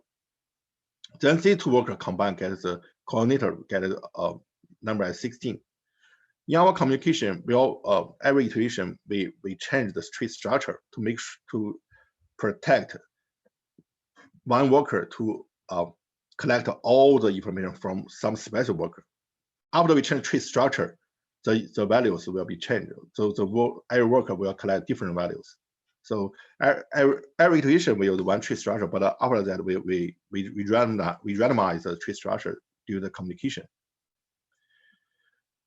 So the main procedure for our algorithm is to do this algorithm. But meanwhile, we have two small sub-steps. So first, every worker locally, they will normalize data, because normalization is very important. We need to make sure that they are normalized within the same scale. Then we have we set up the parameters and the constant of the learning rate. Because we do a stochastic gradient descent, so we need to set up the learning rate. Then for the coordinator will generate a random seed. So this random seed is public available, doesn't matter. This random seed will send to all the workers using the reverse order of the tree structure of T0. Then for every worker, after they get the random seed, they will generate the features, because based on the kernel approximation theorem, we use these random features to approximate the kernel model. So they use the random seed generate their own random features and do the calculations. Okay, so the algorithm 3 is this one. So after they generate the random features, then do the inner product. Then they use the other local random seed to generate this B. So sum together. So this random seed is a uniform number generated from the 0 to 2 pi. So after calculate these values, they will do the communication, send to other users. So then let's go back to the main procedure.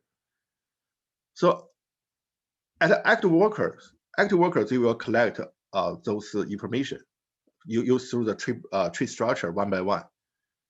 Then they use the local alpha values to calculate this L function. So if we only have one active worker, so they only need to calculate one time. They don't need to do the further communication. If we have like a multiple active workers, they collaborate together to train the same model. Then every active worker will need to calculate the L function, then send it to other active worker. So if we have multiple active workers, so they will combine this the L function together. So then minimize this loss, because we need we use stochastic gradient descent, minimize this loss. The loss, because based on loss, we know the alpha value change. We create the alpha value based on the training errors. Then through the iterations, we will minimize these training errors. So then we update the alpha values. So alpha value update every iterations. So we parallel to this. Actually, this loop can be done parallelly if we have like we want to speed up the competitions. Then the output finally will learn the alpha values. So alpha value will be the prediction models. Because during this step, we do it's a nonlinear model. So even other worker know the alpha values. It's a nonlinear model. It's not label information. So they still cannot guess other users' label.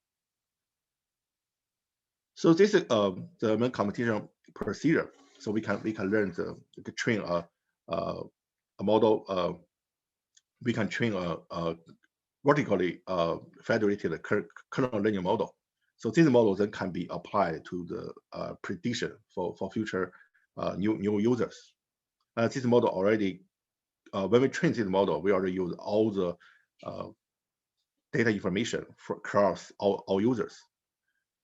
So then let's look at our average analysis to show our convergence complexity and also security analysis. So first, we know that every user locally they generated this B intercept, and this random seed never be sent out. So the different users have their own random seed to generate this B. When we recover them, we cannot totally recover that. So, however, for active worker, when they build a model, they can randomly generate this B. They can randomly generate one. Actually, Yao lemma in the paper this paper published in KDD 2020. So we can using this random B actually to have the same prediction value. So that means this random general B won't recover the data, but can get the same prediction values. So we want to affect the prediction results. When we prove the convergence, because we use the doubly stochastic gradient descent method, so we need to show prove the convergence. So we use the very mild assumption, the popular used ones. Like for example, we assume that the problem has the optimal solution. We denote as F star. Meanwhile, we assume the derivative is bounded. And also the loss function and the first order derivative, they are Lipschitz continuous. So they are all standard assumption. And meanwhile, we assume the kernel function is bounded. Okay, and the random feature mapping function is also bounded. So we prove that for our algorithm, we're using the double stochastic gradient descent. So the whole algorithm, they will converge with the capital 1 over T is a sublinear conversion rate. Okay. If we add more parallel computing servers, actually we can further improve this linear conversion rate. More important, we are interested in the security analysis because we want to protect the privacy information in the data.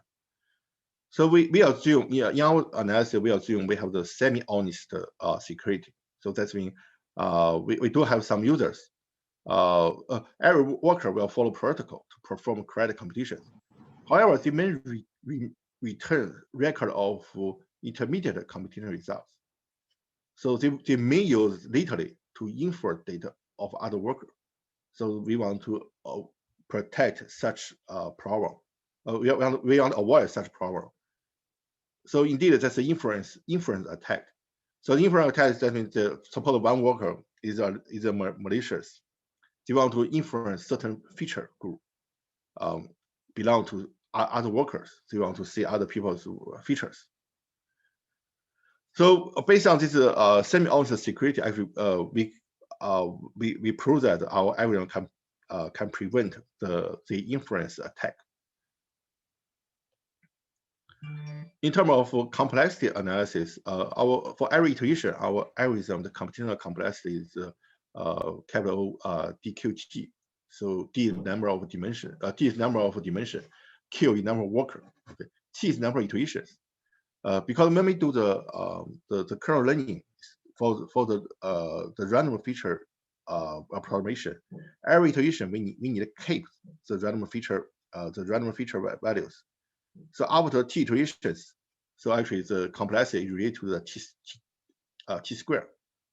So but in our experiments, the conversion is usually is pretty fast. We don't have a large number T. So to avoid store a large number of random matrices, we don't store them. We just store the random seed.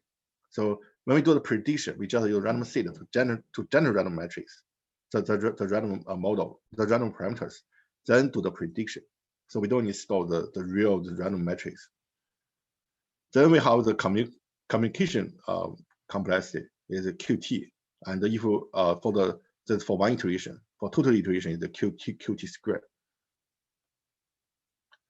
So we conduct validations compared with existing kernel factory learning method and several kernel method, not with without a factory learning constraint, and also the popular user secure boost, and also linear model. They study the kernel factory learning method.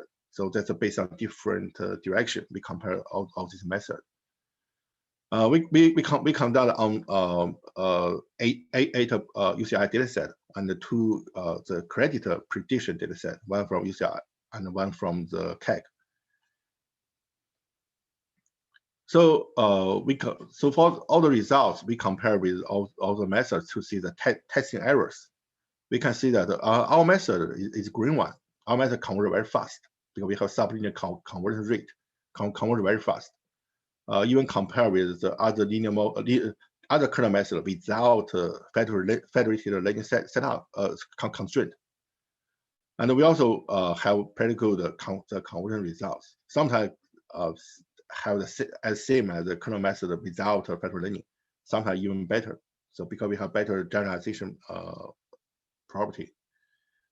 And then for the testing error, we compare with for these two credited prediction.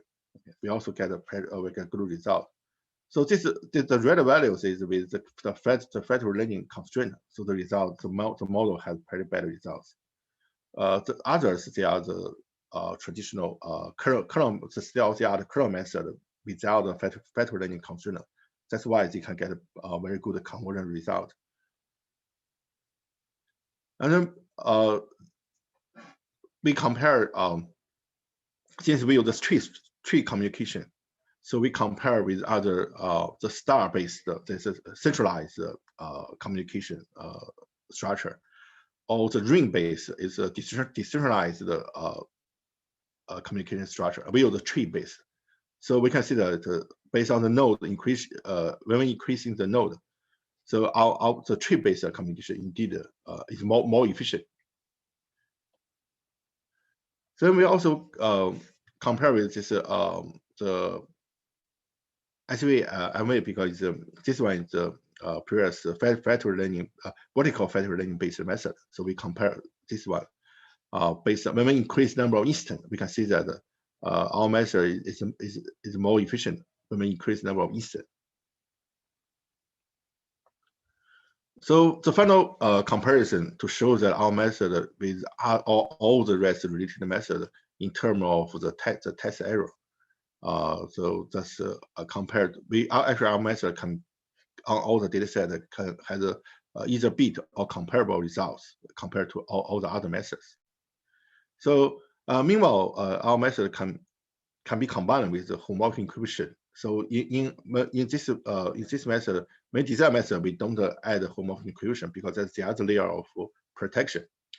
But because we decoupled the kernel models to the separable for different workers, then we can apply the homomorphic encryption to make sure the further communication security. So meanwhile, in our implementation, we also utilize asynchronous communication. So actually, we at this AAAI conference, we have the other paper talk about the asynchronous communication for vertical federated learning with backward updating. So if we use the traditional synchronous communication, so the slow worker will slow down the whole learning process because the worker need a bit for each other. For asynchronous communication, that means for every worker, they can keep updating their values once they receive one updated this result. So there is no waiting time. So asynchronous communication will be more efficient, especially when we have more workers in the learning process. So in this paper, in this talk I talk about the vertically federated kernel learning method. So we can handle the vertically partitioned data. Our method have the sublinear conversion rate, and also we can guarantee the data security under the semi-honest assumption. So because we use the double stochastic gradient descent method, so our method is more efficient and scalable than traditional kernel method, can handle the very large scale data. And in addition, we confirm both the efficiency and the effectiveness of our proposed method compared to state-of-the-art algorithms. Thank you. Okay, thank you very much, Professor Huang. We have some time for a question from the audience. Is there anyone who wishes to ask a question? Okay, Professor Huang, I have been working on federated learning for some time, and so far it seems vertical federated learning is an area which has not been as well explored as the horizontal case in this domain. One problem that we see when we are interacting with our industry partners is that for businesses that coming from different domains, when they are trying to set up federated learning in a vertical manner, it is far more complex in terms of the kinds of negotiation or agreement that needs to go into between the business compared to the horizontal cases. So I wonder, do you have any experience that in this respect, how to handle this kind of situations? Oh, that's a very good question. Yeah, for my own research, I didn't work on vertical federated learning before. When I do my content research with the JD company, so we have the this vertical federated learning need. So we start working on that. So like in my paper, the courses they come from the company. So this is different to the different with the traditional federated learning on the data partition. So for feature partitions, bring the high difficulty for designing algorithm. As you mentioned, actually, more difficult part is to make agreement across different companies or even government or stakeholders. So that's very difficult. I think it's still doable because I know like multiple companies, they usually have some good relation. Then they can their legal department will make the conversation to decide they can go further, do the vertical federated learning. Currently, at the GD corporation, we are doing that. So we have to involve the legal department for every conversation. Otherwise, even within the same corporation, like a different department, we still cannot using the user data cross department. So that's now is very strict. I think at both the European, US, China, there's very strict rule. So we need to follow the regulation. But still, I think now we launched several projects. Multiple companies work together. Actually, usually the company, the legal department make all agreement, and after conversation, we can launch the project. So we are doing, we have several ongoing projects on that. Yes, Professor Huang, there's a question raised by the audience. Is there any deep learning method for vertical federated learning currently? Sorry, what do you mean? Is there any deep learning method for vertical federated? Oh yeah, yes. Yes. Of course, there is deep learning method. The straightforward ways we can use a homomorphic equation to the implementation, but it's very slow. It's very slow. So currently, for data privacy and security issue, we usually have three techniques like a differential privacy, homomorphic equation, and multi-party computing. So the different privacy is very fast. We can use like a DP-based gradient to solve the deep neural network. Although speed is fast, but the utility usually is the trade-off. So in companies, they don't want to lose the utility. So then actually in real study, we don't use different privacy-based method unless we have great need for the speed. So now mainly we focus on homomorphic equation and multi-party computing. Actually, both methods can do the deep neural network, but it's very slow. I think before last October, usually we need 3 days to train a model. But it's in company, in real world, we don't want such slow speed to train a model. Because we don't deal with AI researcher. For AI researcher, we have patience to train a model like using 1 week, 1 month even. Because now we work with other finance, the finance users, so they don't have such patience. So that's why before last October, we cannot train very fast. But at the past 3 months, actually, there are quite a lot of progress in homomorphic equation and multi-party computing. Now, actually, we can train faster, but still need a big improvement. So in this area, would the model quantization help in this sense to speed up the training? A little bit, not much. Yeah, actually, when we do the homomorphic equation, we use the quantization and also multi-party computing. We try the quantization and use the distributed learning problem to speed up the homomorphic equation. It helps, but if we train very deep neural network, still very slow. I think if you want to really speed up, it's better to change the algorithm in homomorphic equation. Not like outside support. It's better to change the equation algorithm.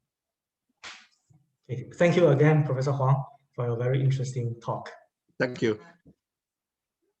So now let's continue with the session 2 of our workshop program. I would like now to invite the speakers for the paper titled Attack-Resistant Federated Learning with Residual-based Reweighting. If you are here, please share your screen.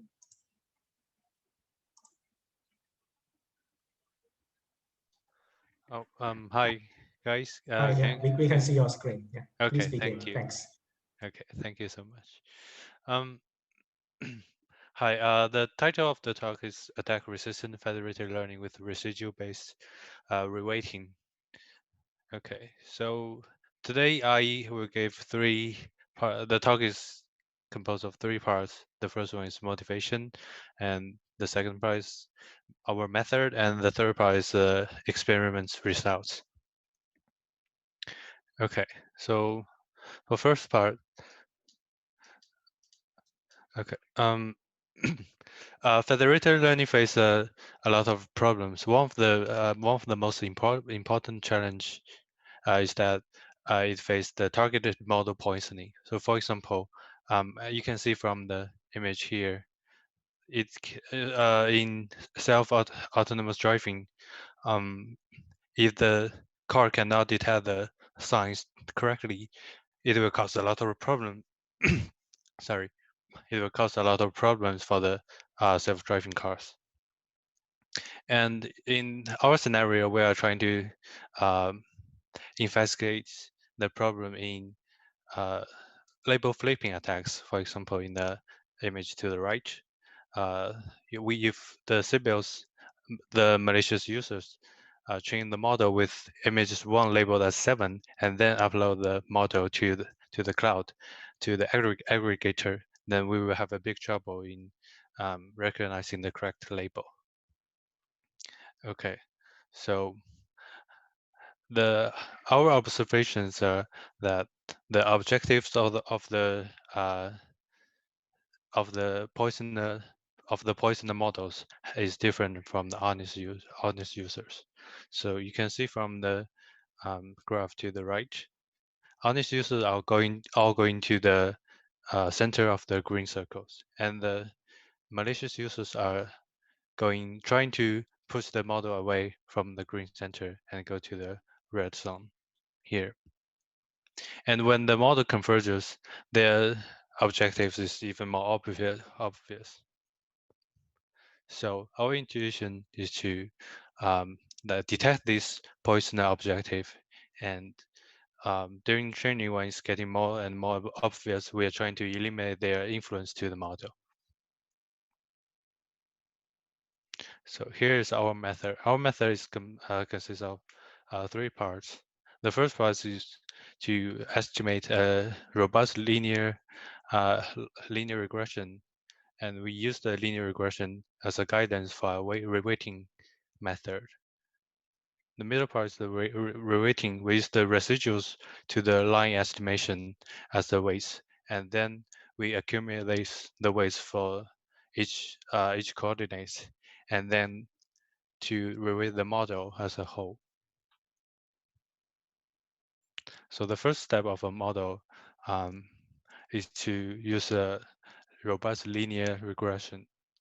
For example, in our paper, we use a repeated median estimator. So because it has the highest highest breakdown point of 50%. The formula are shown. The formulas are shown below. So basically, what repeated median estimation does is that it chooses every pair of points and it estimates a slope between every pair of points, and then it chooses the median of all the slopes, and it also chooses the median of all the intercepts. So the line estimation is a robust line estimation. Okay, for the second step, we compute the residual of each point to the repeated median line estimation, and we normalize the residuals according to the formula here. So after we calculate the residuals, the normalized residuals, we can now compute the weights according to the normalized residuals, as also shown in the formulas here. You don't have to get into the details of the formula. It's just for clarification. And also, we also have a small technique here that we also calculate the standard deviation of the weights of each parameter. And then we multiply the weights by the variation, so that weights with larger variation will receive larger weights in the final model, and the weights with smaller variation will be ignored in the final model. So and an example of the weighting scheme is shown to the right. As you can see, we have a confidence interval of 1, that all the points within this certain range inside the estimated line will be assigned a weight of 1. And the orange zone is the weight that decays from 1 to 0. And outside the orange zone, it will be assigned as a very small weight, very close to 0. Also, for smaller weights, we're using a threshold to eliminate the extreme value of the smaller of the data points. So for example, if a weight has a very extreme value like 1,000, then even though it has a small weight like 0.01, then it still has a very big influence on the final model. We want to eliminate that and correct the point to the robust line estimation. We use this one. We use this step to remove the extreme values. And finally, we accumulate all the weights from all the parameters and to get our final model weights. And then we normalize it to get the global aggregation model. Okay, here are the experiment results of our method. We tested two scenarios. The first one is label flipping attacks, and the second is the backdoor attack. I introduced label flipping attacks before, that the malicious users upload image with an incorrect label that is targeting to change the label of the image 1 to the label of 7. And in backdoor attack, the malicious user inserts a pattern into the image, as you can see from a right-hand image. The top left corner has a white pattern, and with a white pattern, the model will be misled by the pattern to infer the image as something else. And we tested on two image datasets, MNIST dataset and CIVAR10 dataset, and a natural language dataset, which is the Amazon Reviews dataset. So in the MNIST dataset,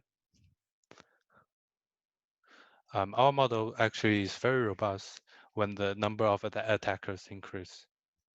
As you can see, all other method basically fails when the is either unstable or fails when the number of the attackers increase. And for backdoor attack, our model is also the most stable one, the most robust one in this backdoor attack after tuning for 100 rounds. Here is the results for CIVAR10 dataset and the Amazon Review dataset. Our model also achieves the highest accuracy among in these two datasets when a number of attackers increases. Okay. And here's our ablation study. Instead of using the repeated median algorithm, we also replaced the robust line estimation to a median estimator, which is just a flat line of the median point, and it calculates the residual to the median. And also the Thielsen estimator, which is also a robust line estimator, but it has a lower breakdown point of 33%. We also replaced our rating scheme by a Gaussian weighting reweighting scheme. And it shows that our framework, our pipeline, is robust in all the procedures. It's just we need to tune the parameters here when introduced. Okay, so basically this is all for our project, and I'm welcome questions. Thank you very much. Any questions from the audience?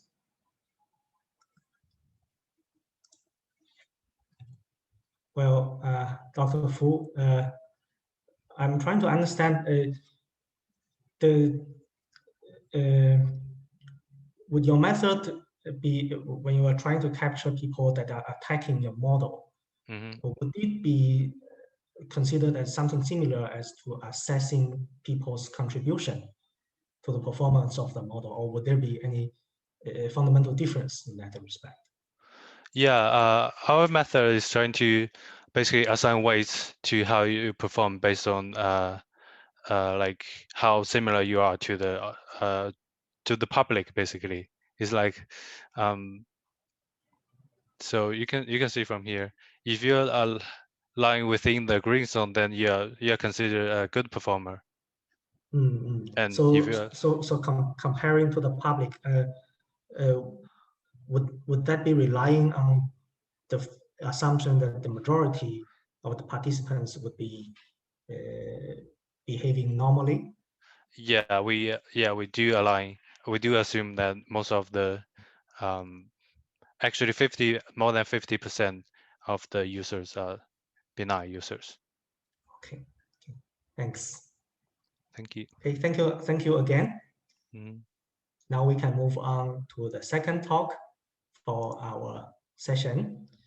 The paper entitled Improving Adversarial Robustness in Weight-quantized Neural Networks. Would the author please share your screen? Yeah, sure. Okay. Okay, now we can see you now. Please proceed. Okay. Everyone, I'm Chang. Today I present our work, improve adversarial robustness in quantized networks. Background, and we all know neural networks can achieve better accuracy in solving classification. Security industry adopt these fields, surveillance, authentication, facial recognition, etc. But however, some researchers discovered that neural networks are vulnerable to the so-called adversarial examples.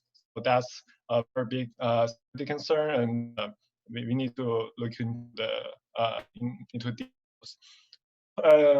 Some on the base, also our last.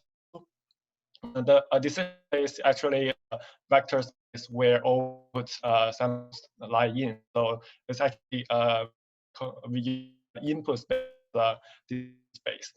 Decision boundaries are hypersurfaces partition the decision space. It may not be that we can understand, but actually partition the decision space to different parts, and each part represents a class. So in education problem, the database are a set of data points with tied highest score for multiple classes, or like moves the direction and being misclassified, that point be on this boundary. So that's our definition. And in fact, certain boundaries are vague, and this near the boundaries may not have physical. And also examples are carefully solved points that cross the boundary within minimum effort. So that's why also examples are more critical to security. And for non-linear is find that there's related work talking about linearity leads to a success rate of adversarial attacks. And there's also a so-called error amplification effect, means the feature-based distance between normal examples and adversarial examples increase layer by layer, and makes the error in the input amplified. And when it forwarded to the output, the error will be large enough to make the network get misclassified. And also there's are three ways to introduce nonlinearity to your model. First of all, the most important one, the activation. But actually, some commonly used activations are mainly used in the linear regions to guarantee the convergence in training. And the second one is and one is max, and another is average pooling. Max pooling introduce nonlinearity, so it's not a very stable way. And the third one is called weight mapping. It means that we map the weight to a different space. The weight will distribution than your own weight, and it's actually to integrate your training and make training more unstable. actually, if we do it after training, it will be easier, and actually, I will show the performance in the next few slides. And so first I'm the quantization and robustness. This paper is in R. It's in a Labs paper. They discovered that quantitative neural networks are more vulnerable to adverse attack. So we can see here that after quantization, the models from larger lot in adversarial than the clean image accuracy. So in here they use the ellipsis constant to run the sensitivity and use it as an indicator and also a regularization part. And also mentioned the error amplification effect, and they think smaller ellipsis constant control the adversarial, so the error won't be amplified.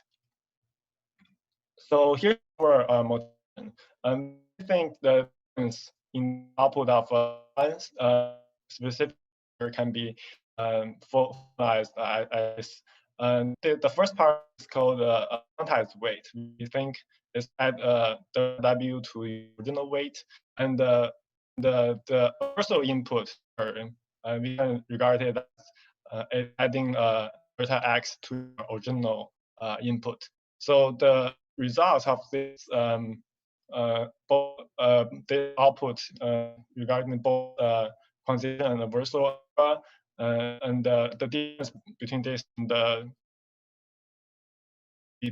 this delta and it's three parts. The first one is the W multiplied by delta X is the loss introduced by adversarial attack.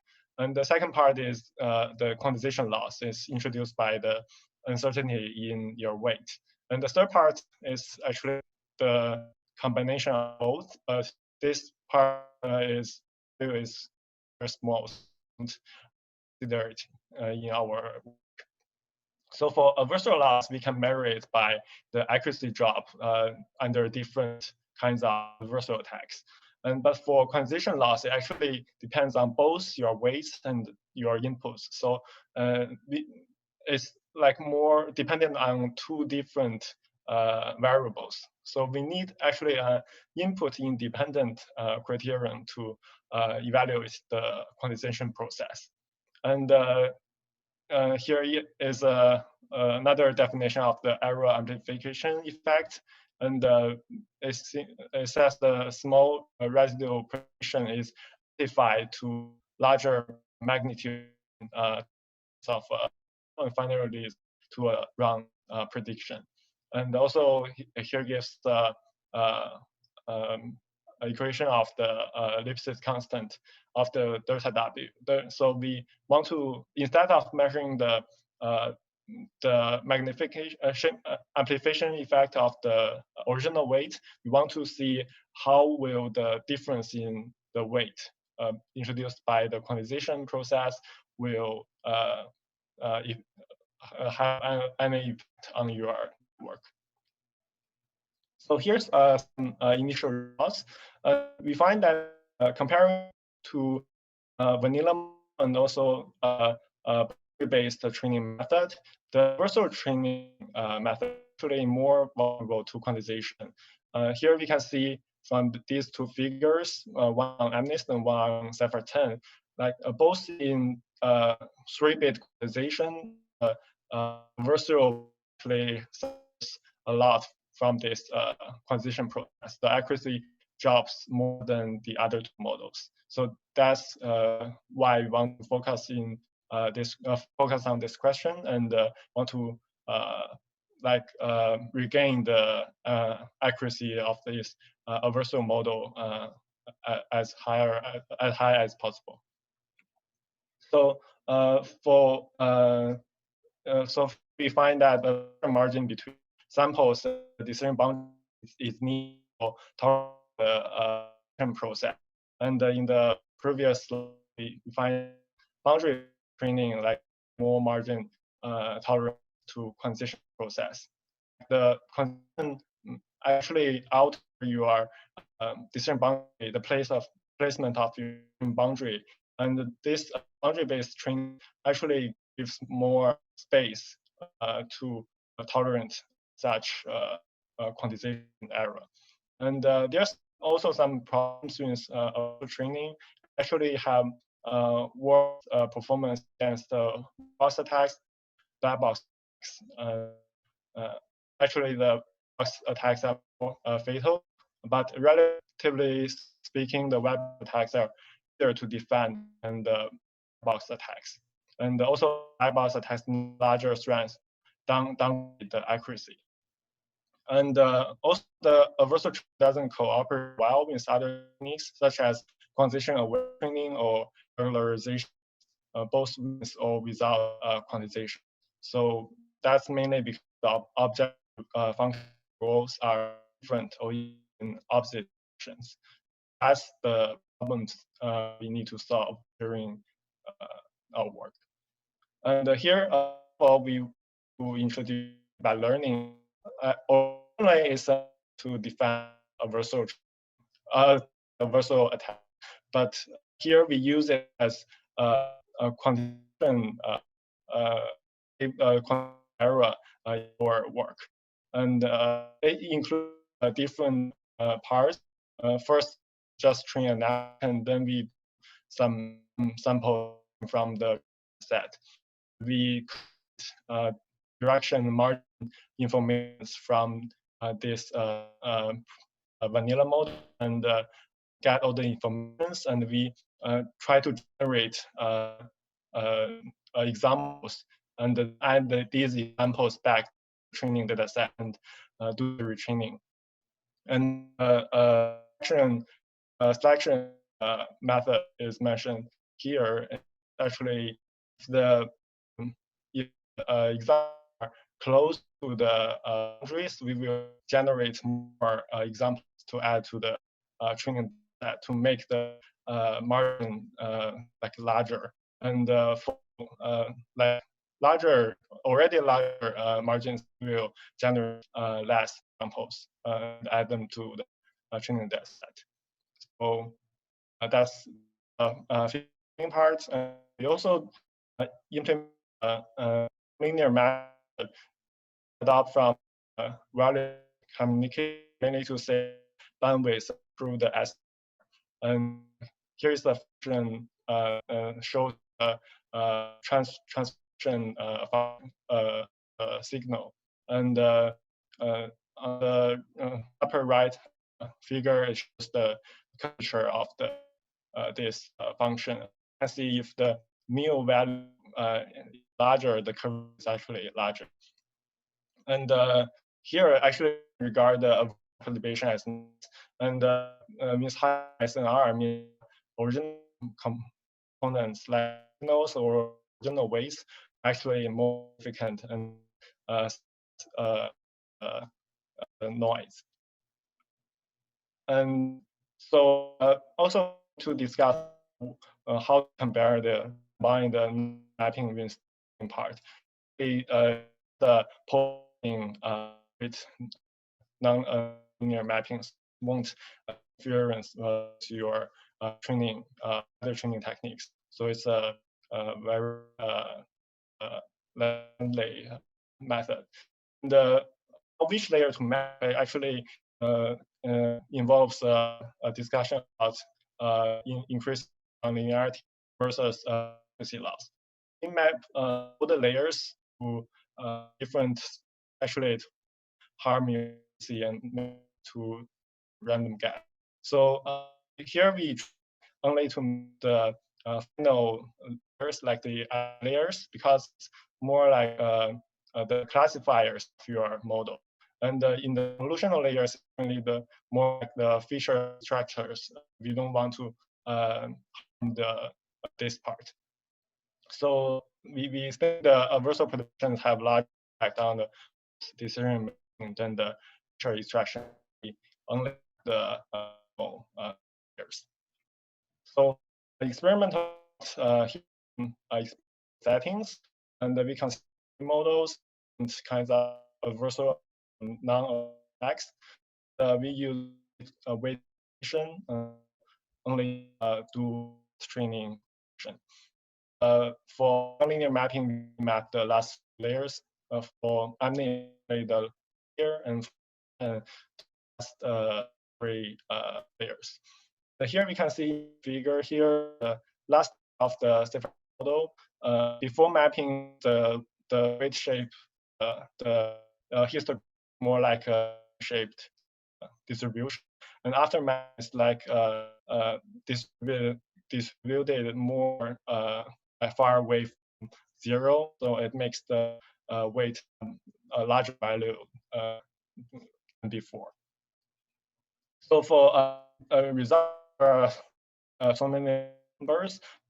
For conclusion, actually, we can show that quantization the Q. So our quantization FL model can have around 20 improvement, but no improvement on model, the adversarial model. So that with this actually cause the model have better tolerance to introduced by the organization, the nonlinear mapping.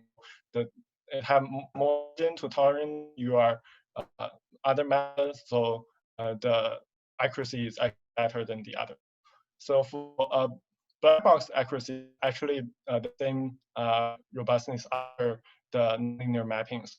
We can see that our nonlinear mapping only effective against web. And for separate tasks, it's actually similar, means like more we can improve. And see the model suffers from quantization. Originally may have 60% accuracy, but quantization is only like 20% accuracy.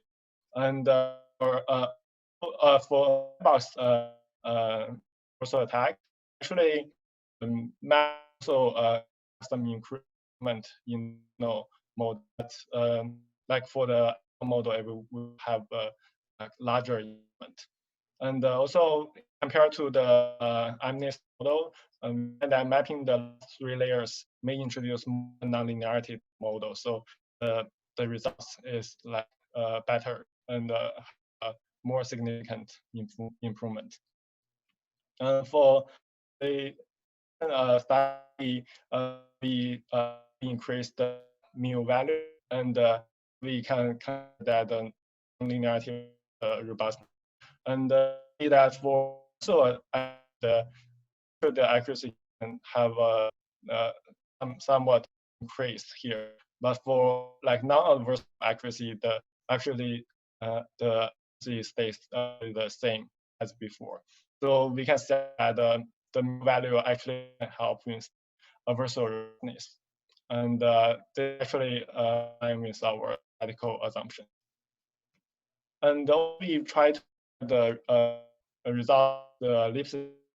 So calculate ellipsis constant delta W. The P2 which we want to measure the two norm is constant, and we can see among the 3 models, adversarial actually have the case the worst difference to quantization. You can see compared to the others 2, the adversarial have larger constant of W, which means quantization have more negative effect on adversarial models.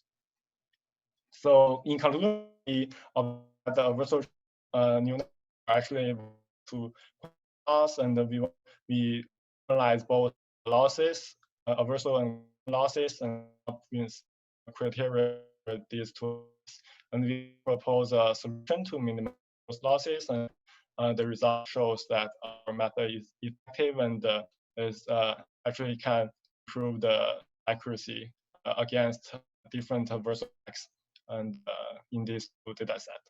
And thank you. Okay, thank you very much. We have some time for a short question. Any question from the audience?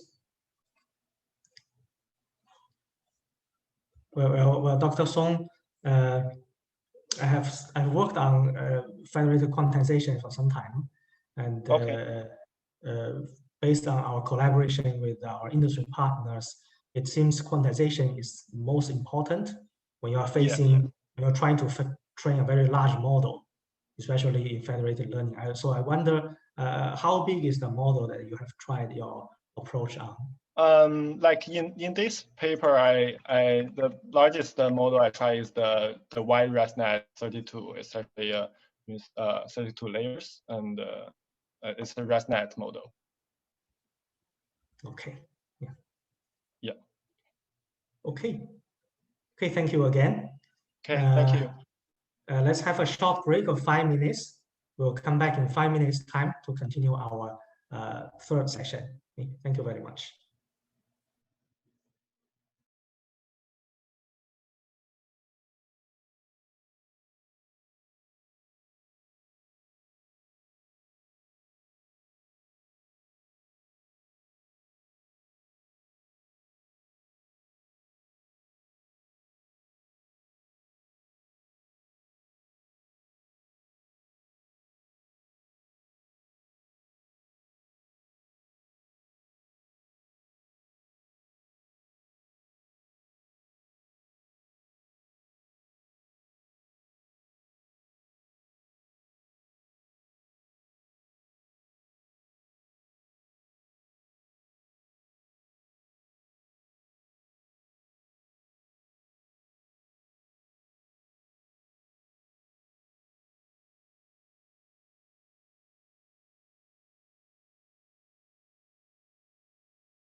Okay, everyone, welcome back to our session. We're supposed to have our third invited talk speaker here. I was told that he has some problem logging into our session now. Lawrence, if you are here, please identify yourself. Are you here?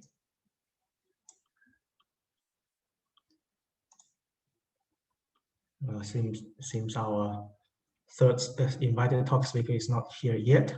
So in the interest of time, may I invite the first talk speaker of our third session with the paper entitled Robust Auto ML for Feature Selection via Reinforcement Learning to start their talk first.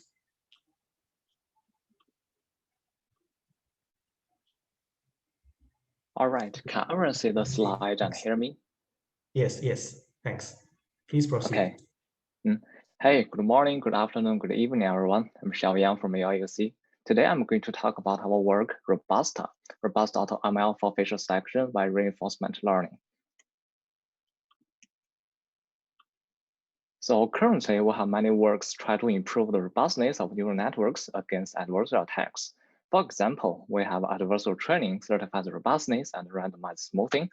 However, the real-world machine learning pipelines or AutoML pipelines do not only have a neural network there. If you look at the autonomous systems from Google, Microsoft, or IBM, you'll find feature selection or feature engineering in the first step. So what if we have already lost the accuracy before we do anything to the model? Therefore, we seek methods that take the feature selection or feature engineering into account. Among various feature engineering problems, we focus on selecting a subset of features that maximize the performance and the robustness of downstream ML models. Among various existing works, the stable feature selection seemingly has already addressed the problem. However, if we take a closer look at it, we'll find the discrepancy between the stability and the robustness. The goal of the stable feature selection method is to produce consistent feature selection results under small data perturbations. The main idea is to take the intersection of the selected features from different runs of a base algorithm. In fact, this is an orthogonal concept to our robust feature selection. Let me illustrate the difference with an example. Let's assume we have three features, A, B, and C. They all give us perfect benign accuracy, but feature B and C give more robustness. Then a method that always picks A is stable because the result is consistent. In contrast, a method that picks B or C at 50% probability is not stable because the result may vary. This is not what we want. We want a method that picks features like B or C for us. Due to this limitation, we need to seek a new method that selects robust features for us. And ideally, we want the method to be automated. To this end, we propose a RL-based framework. We use RL because it is capable of automating various tasks, and several related works have successfully applied RL to automate the feature engineering pipeline. In the following slides, I'll go to the RL framework design, which includes the action, stage, and the reward function. A reward shaping function that deals with the sparse reward problem, a feature scoring metric for robustness that improves the actions. For the RL-based framework, we first consider how to define the actions. It is straightforward to define the action as adding or removing a feature, a specific feature. However, if we do so, the dimension of the action space could be a few hundreds or a few thousands, which is too large for the robust agent to learn. We may instead define an action as applying a feature transformation or filtering, which is adopted in a few related works, but its granularity is too coarse for robust feature selection. In conventional feature selection tasks, adding or removing a feature may not have a very large impact on the performance. However, we found that in our experiment, a single feature may have a huge impact on the robustness. In the figure on the right, we can see the robustness, which is the dotted line, may drop more than 10% after selecting a new feature. We therefore take a different approach and leverage our human knowledge. We first define a bunch of feature scoring metrics and rank the feature based on the assigned scores. We then let the robust agent to select feature from the feature queues, which contains the ranked features. If the feature is bad, the robust agent may just discard it. In this way, we avoid the action space explosion and still have a fine-grained control over each feature. The state and the reward is more straightforward. We define them using the downstream accuracies, which is the benign accuracy and the adversarial accuracy. Now we have an RL-based framework, but the reward is still problematic. The robust agents usually have a reward that at the end of the game, as the figure on the left shows. However, in the feature selection task, we have at least tens or hundreds of steps before the game terminates. Therefore, the reward is very sparse. To solve this problem, we design a reward shaping function. The reward shaping function will give an actual reward to the robust agent at exactly each step, based on whether the agent is moving towards the goal or away from the goal. This red figure shows an intuitive example of such reward shaping function. Due to the limited space, we only visualize 4 shifted reward here. In addition to the shifted reward, the robust agent will also get the vanilla reward upon termination. Though the reward shaping function sounds useful, we're still concerned about its impact on the policy that the robust agent will learn. To address this concern, we prove that the robust agent learns the same policy after applying the reward shaping function. If you are interested in the detailed proof, you could see theorem 3.1 in our paper. Here, we only outline the sufficient condition. We need the sum of the shaped reward, R prime, over an episode equals to the sum of the vanilla reward R in the same episode. The intuition is simple. With this condition, the reward shaping function only adds a constant factor to the accumulated reward, which does not affect the rank of the policies. It's also easy to see that our robust framework satisfies this condition because if we add up all the accuracy change, it equals to the final accuracy itself.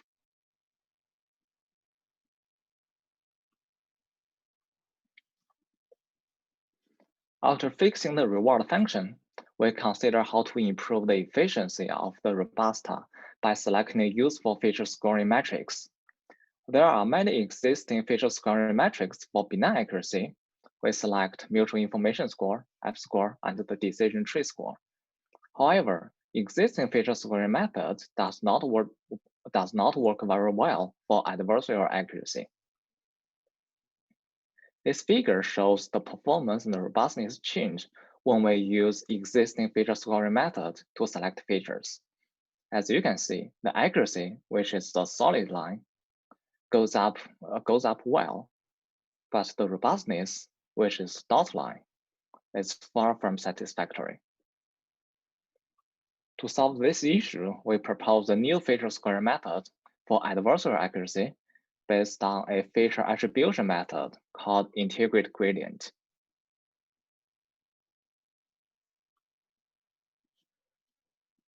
The integrate gradient computes a path integral of the neural network between 2 data samples, as this figure shows. We let the benign accuracy to be the starting point and manually create corrupted or adversarial samples as the endpoint. If the path integral is large, as the figure on the left shows, it means that the corresponding feature is more sensitive to perturbations because the output value of the network will change a lot. If the path integral is small, that means the landscape around the data sample is flat. In this case, the output value of the network will not change much. so it's more robust. A recent theory shows that minimizing the vanilla loss, which is the downstream classification loss, plus the integrated gradient score is equivalent to the adversarial training with L infinite norm.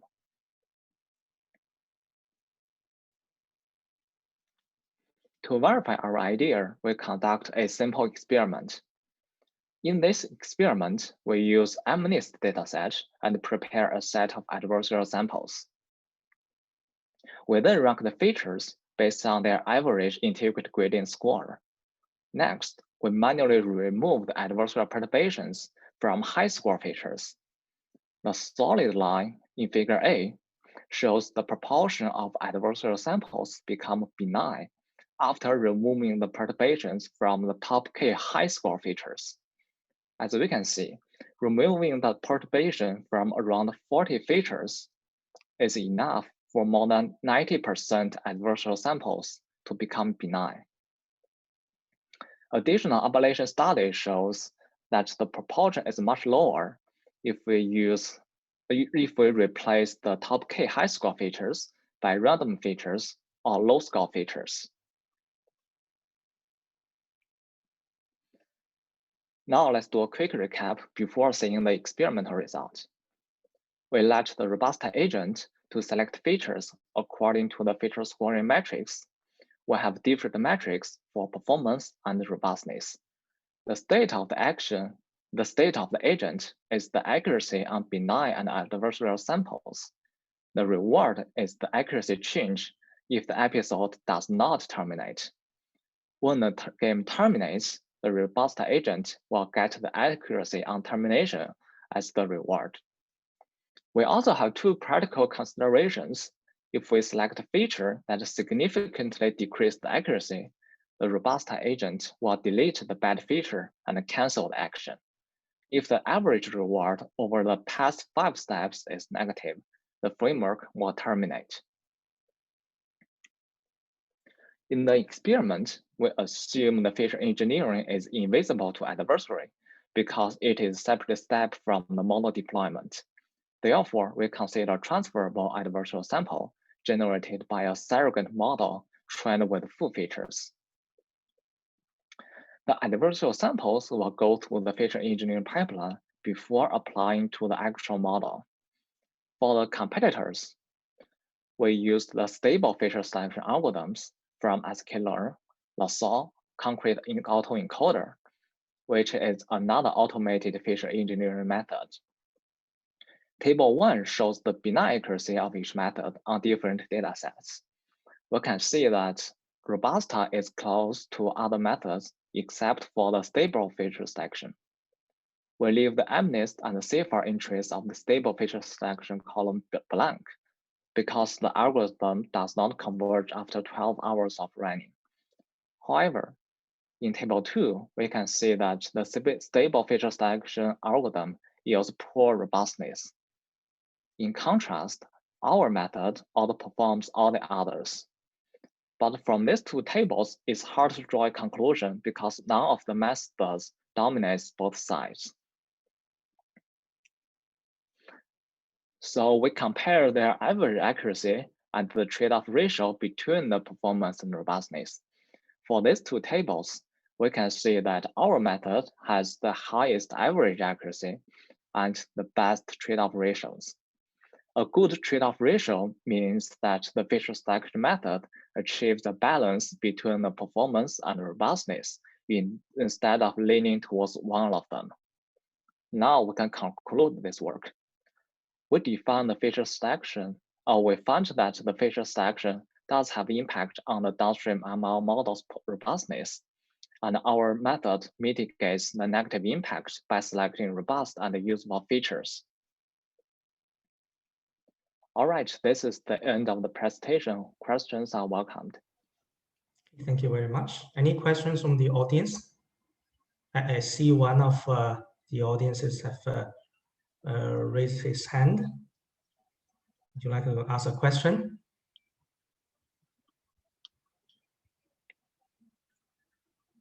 Well, Dr. Huang, If I understand correctly, by using reinforcement learning, you are selecting features one by one. Yes. Is that yeah? So in your study, have you considered whether the sequence of your selection of the features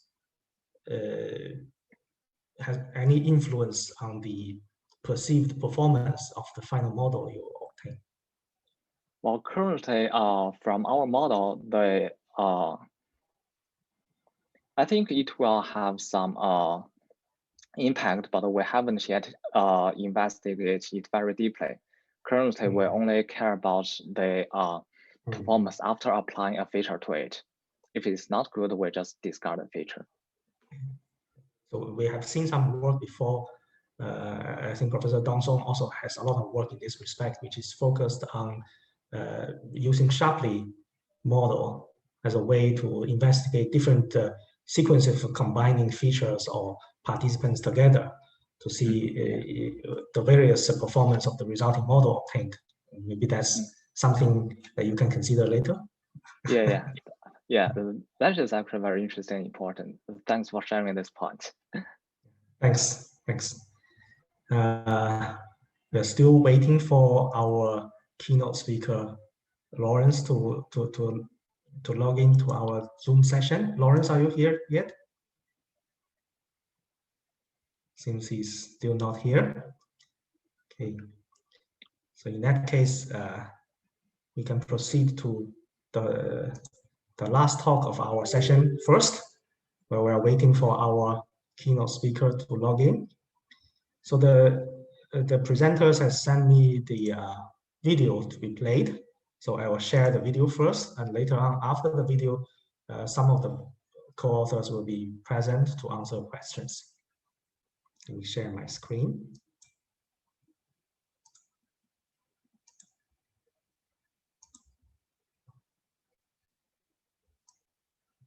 Hello everyone, my name is Nasser Al-Daghri and this is a joint work with my advisor Hassam Adabifar and Ahmed Birami titled Coded Machine Unlearning. First we will present an introduction into machine unlearning and then we discuss the setup considered in this work and then describe the proposed protocol and show some experiments and then finally we conclude the presentation. Machine learning models are becoming larger due to them being trained on a larger amount of data. And these models may store information about individual samples used in the training phase. And there is a need for sample removal mechanisms from these ML models due to various reasons, for example, to satisfy some users' requirements. Removing samples from the training data and retraining the model from scratch ensures perfect unlearning. However, as these models are trained on large data sets, the cost of retraining becomes prohibitively expensive. So the goal here is to design efficient unlearning protocols that satisfy some guarantees of data removal. There are two approaches to unlearning a sample X. The first one is called perfect unlearning, which ensures that the resulting model is a statistical draw from the distribution of all possible models trained on the dataset after removing X from it. The second is approximate unlearning, which approximately satisfies the unlearning requirement for X. Many works in the literature propose solutions to this problem, mostly for the approximate unlearning problem. We consider perfect unlearning in this work.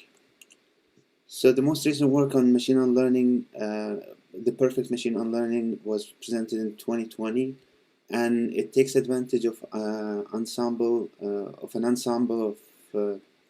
weak learners trained on disjoint charts, followed by an aggregator. We refer to this approach as uncoded machine unlearning. And the cost of unlearning increases with the increase in shard size. This is a sketch of what we expect the trade-off between the performance and the unlearning cost to be. We expect as we decrease the shard size, we expect the performance to be worse. So as you can see in this figure, we would like our protocol to be operating in the desirable region. So in this work, we extend the uncoded machine unlearning by proposing using a random code to compress the dataset prior to training weak learners. We combine it with randomized features for nonlinear kernel regression problems. We empirically demonstrate that the proposed protocol can outperform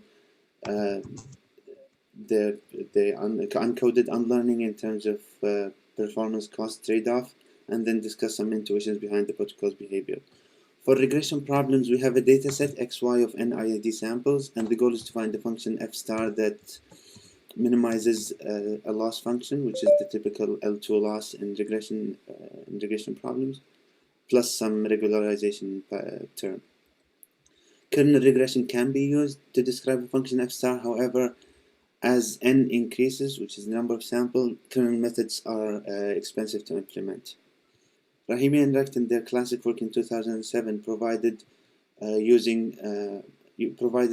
solution using random projections of features, which can enable good approximation of f star and enables efficient linear methods to be utilized. F hat the approximation is as follows: f hat of x equals the summation of I equals 1 to d, phi of x transpose theta I plus bi multiplied by wi plus some error term. D here is this dimension of the projection space. Phi is an activation function, and theta I and bi are drawn randomly from some distribution. A model trained on xy and initialized with h is denoted as m superscript xy, and the unlearning protocol on this model removing x u y u is denoted as u of m superscript h xy comma x u y u. And as we said before, perfect unlearning ensures that the output of the protocol is a statistical draw from the distribution of models trained on the dataset after removing the desired sample from it. So in this work, this is the proposed coded learning setup. The dataset is first passed through an encoder, which produces R shards to be used to train R weak learners, followed by an aggregator. The encoder here is of rate tau, which is defined as a function that transforms the original training dataset with n samples into another dataset with m samples, while maintaining the same number of features. The rate of this encoder is tau equals n over n. For linear regression, we propose a linear encoder described by matrix G of size S by R, where S is the number of uncoded shards and R is the number of weak learners.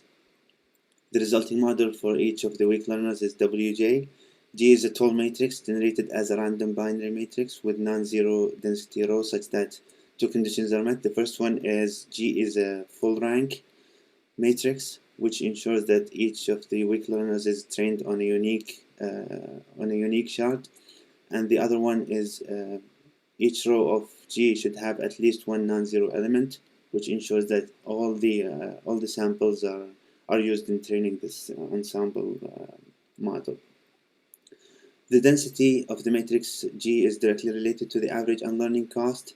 As we aim to lower the unlearning cost, we choose rho to be 1 over R, which is the lowest value of rho that satisfies these two conditions. The unlearning process is described as follows. First, we use G to locate the samples, then we to locate the coded shards, and then we subtract the sample from the corresponding samples in the coded shards, and then retain the affected weak learners with the updated shards, and finally update the aggregate weight vector. And since linear and ridge regression algorithms converge to a global minimum, the protocol ensures perfect unlearning. It is worth noting that the encoder is data independent and does not leak information about individual samples. Otherwise, it would need to be included in the unlearning protocol. The setup for the experiment is as follows. Features and responses are normalized to be between 0 and 1. The size of shards is varied. Random codes are chosen with rho equals 1 over R.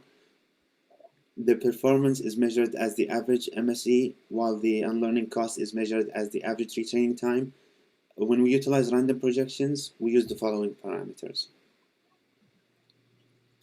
The first experiment takes a data set with 8,192 samples. We use 7,500 of them for training, and the rest are for testing, where each sample contains 12 features. We use ridge regression with lambda equals 10 to the minus 3 and d equals and the dimension of the projected space is 25. And as you can see here, there is degradation in performance in the uncoded for the uncoded protocol, and hence we can the coded protocol can operate in the desirable region, as you can see here. However, not all datasets exhibit the same behavior.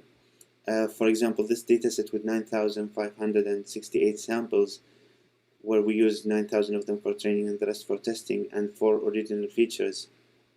We also used random projections to a dimension 20 space.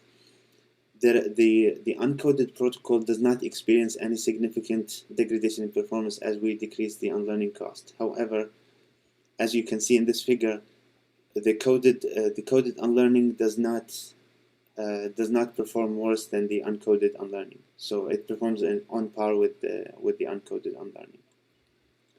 So to further investigate why this happens, we looked at the distribution of features of these two datasets, and we noticed that datasets with heavy tails exhibit a worse trade-off than datasets with no heavy tails. So to further investigate this hypothesis, we looked at a single learner trained on a dataset after removing 2 types of samples.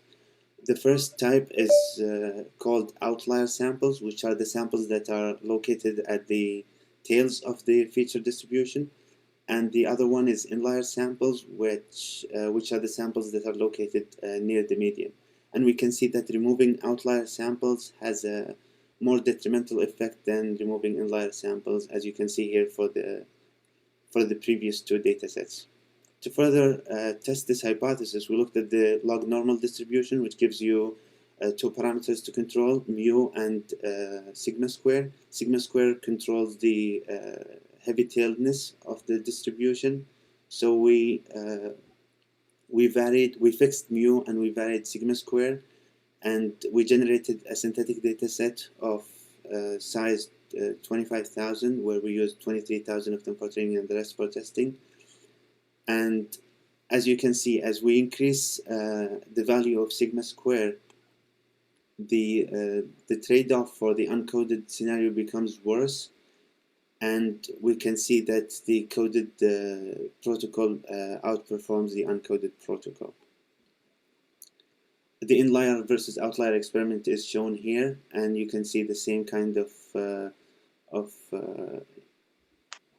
observation in this scenario. Datasets with heavier tails, removing outliers of them has a more detrimental effect than removing inliers. The last experiment is a large-scale experiment where we have 600,000 samples, where 500,000 of them are used for training and the rest for testing, with 100 original features. The response variable is generated through a random neural network with 3 layers, and we use random projections to 2000 dimensional space and ridge regression with lambda equals 10 to the minus 2. And as you can see here, for various number of rates, they can outperform the uncoded protocol significantly while maintaining a comparable performance compared to the asymptotic case, which is the original learning algorithm trained on the entire data set with a single learner. So to conclude this work, we proposed algorithms for coded learning and unlearning and regression problems. We empirically showed that proposed protocol can outperform uncoded machine unlearning in terms of the trade-off between performance and the unlearning cost in several regression problems. We provided some insights into the source of the trade-off gains due to coding in terms of properties of features of the data set. Thank you very much. Okay, that is the end of the video presentation from our speakers from our last paper in this session.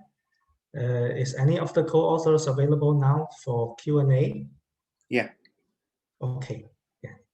So does anyone have any anyone have any questions that would like to ask our presenters? Okay, I see that you have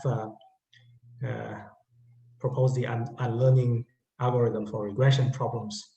I wonder how challenging it would be to do the same in deep learning related models. Well, the whole idea is utilizing the encoder prior to training the weak learners. So we know that for linear regression, the coefficients of like linear combination of samples will be the same. So in this case, for linear regression, we know what the model is, what the model's behavior will be.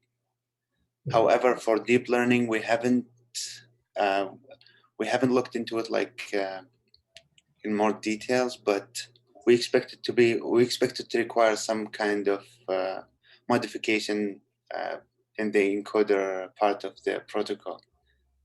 So I'm not sure if linear encoders will work in this situation. So would the ability to assess the importance of data points using methods like line be helpful for solving this problem? Yeah, it all depends on so this is like a very basic like uniform unlearning request. So the probability of unlearning from all the samples is the same. So for like different probabilities of unlearning with different would be assigned to different samples of different influence values in the model. So this would be an interesting next step for this work. Very interesting work. Thank you very much. Thank you again. Thanks so much. So our staff has told me that the third keynote speaker has really had a serious issue to connect to our session now, which cannot be solved in time. So we'll have to conclude our workshop without his presentations, and hopefully in our future workshops, we can invite him to join us again. Okay, so the next item on our schedule will be our poster session. For the poster session, we will need to go somewhere else. Okay, we will need to go to the virtual conference site on GatherTown. Just one thing to note, that the GatherTown system will automatically switch to our poster session exactly at 11:30 Asia time, which is exactly the starting time listed on our website, which is 19:45 at the PST. So if you go here, if you go there now, you will not be able to see our poster. So you need to take a short break, like a 20-minute break, in order to see the poster sessions. Okay, thank you very much for coming to our workshop today. It's been a great pleasure with all of you. So hopefully we can see each other again, preferably in physical form later on. Okay, thank you again. Have a nice day, everyone. Bye-bye.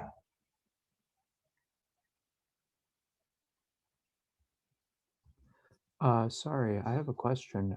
Would Okay, the slides be available to see those papers that were referenced today? Okay, later on we can check with the authors if they are okay to share their slides.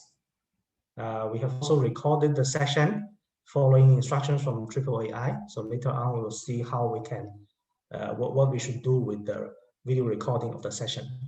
Thanks. Okay, thank you.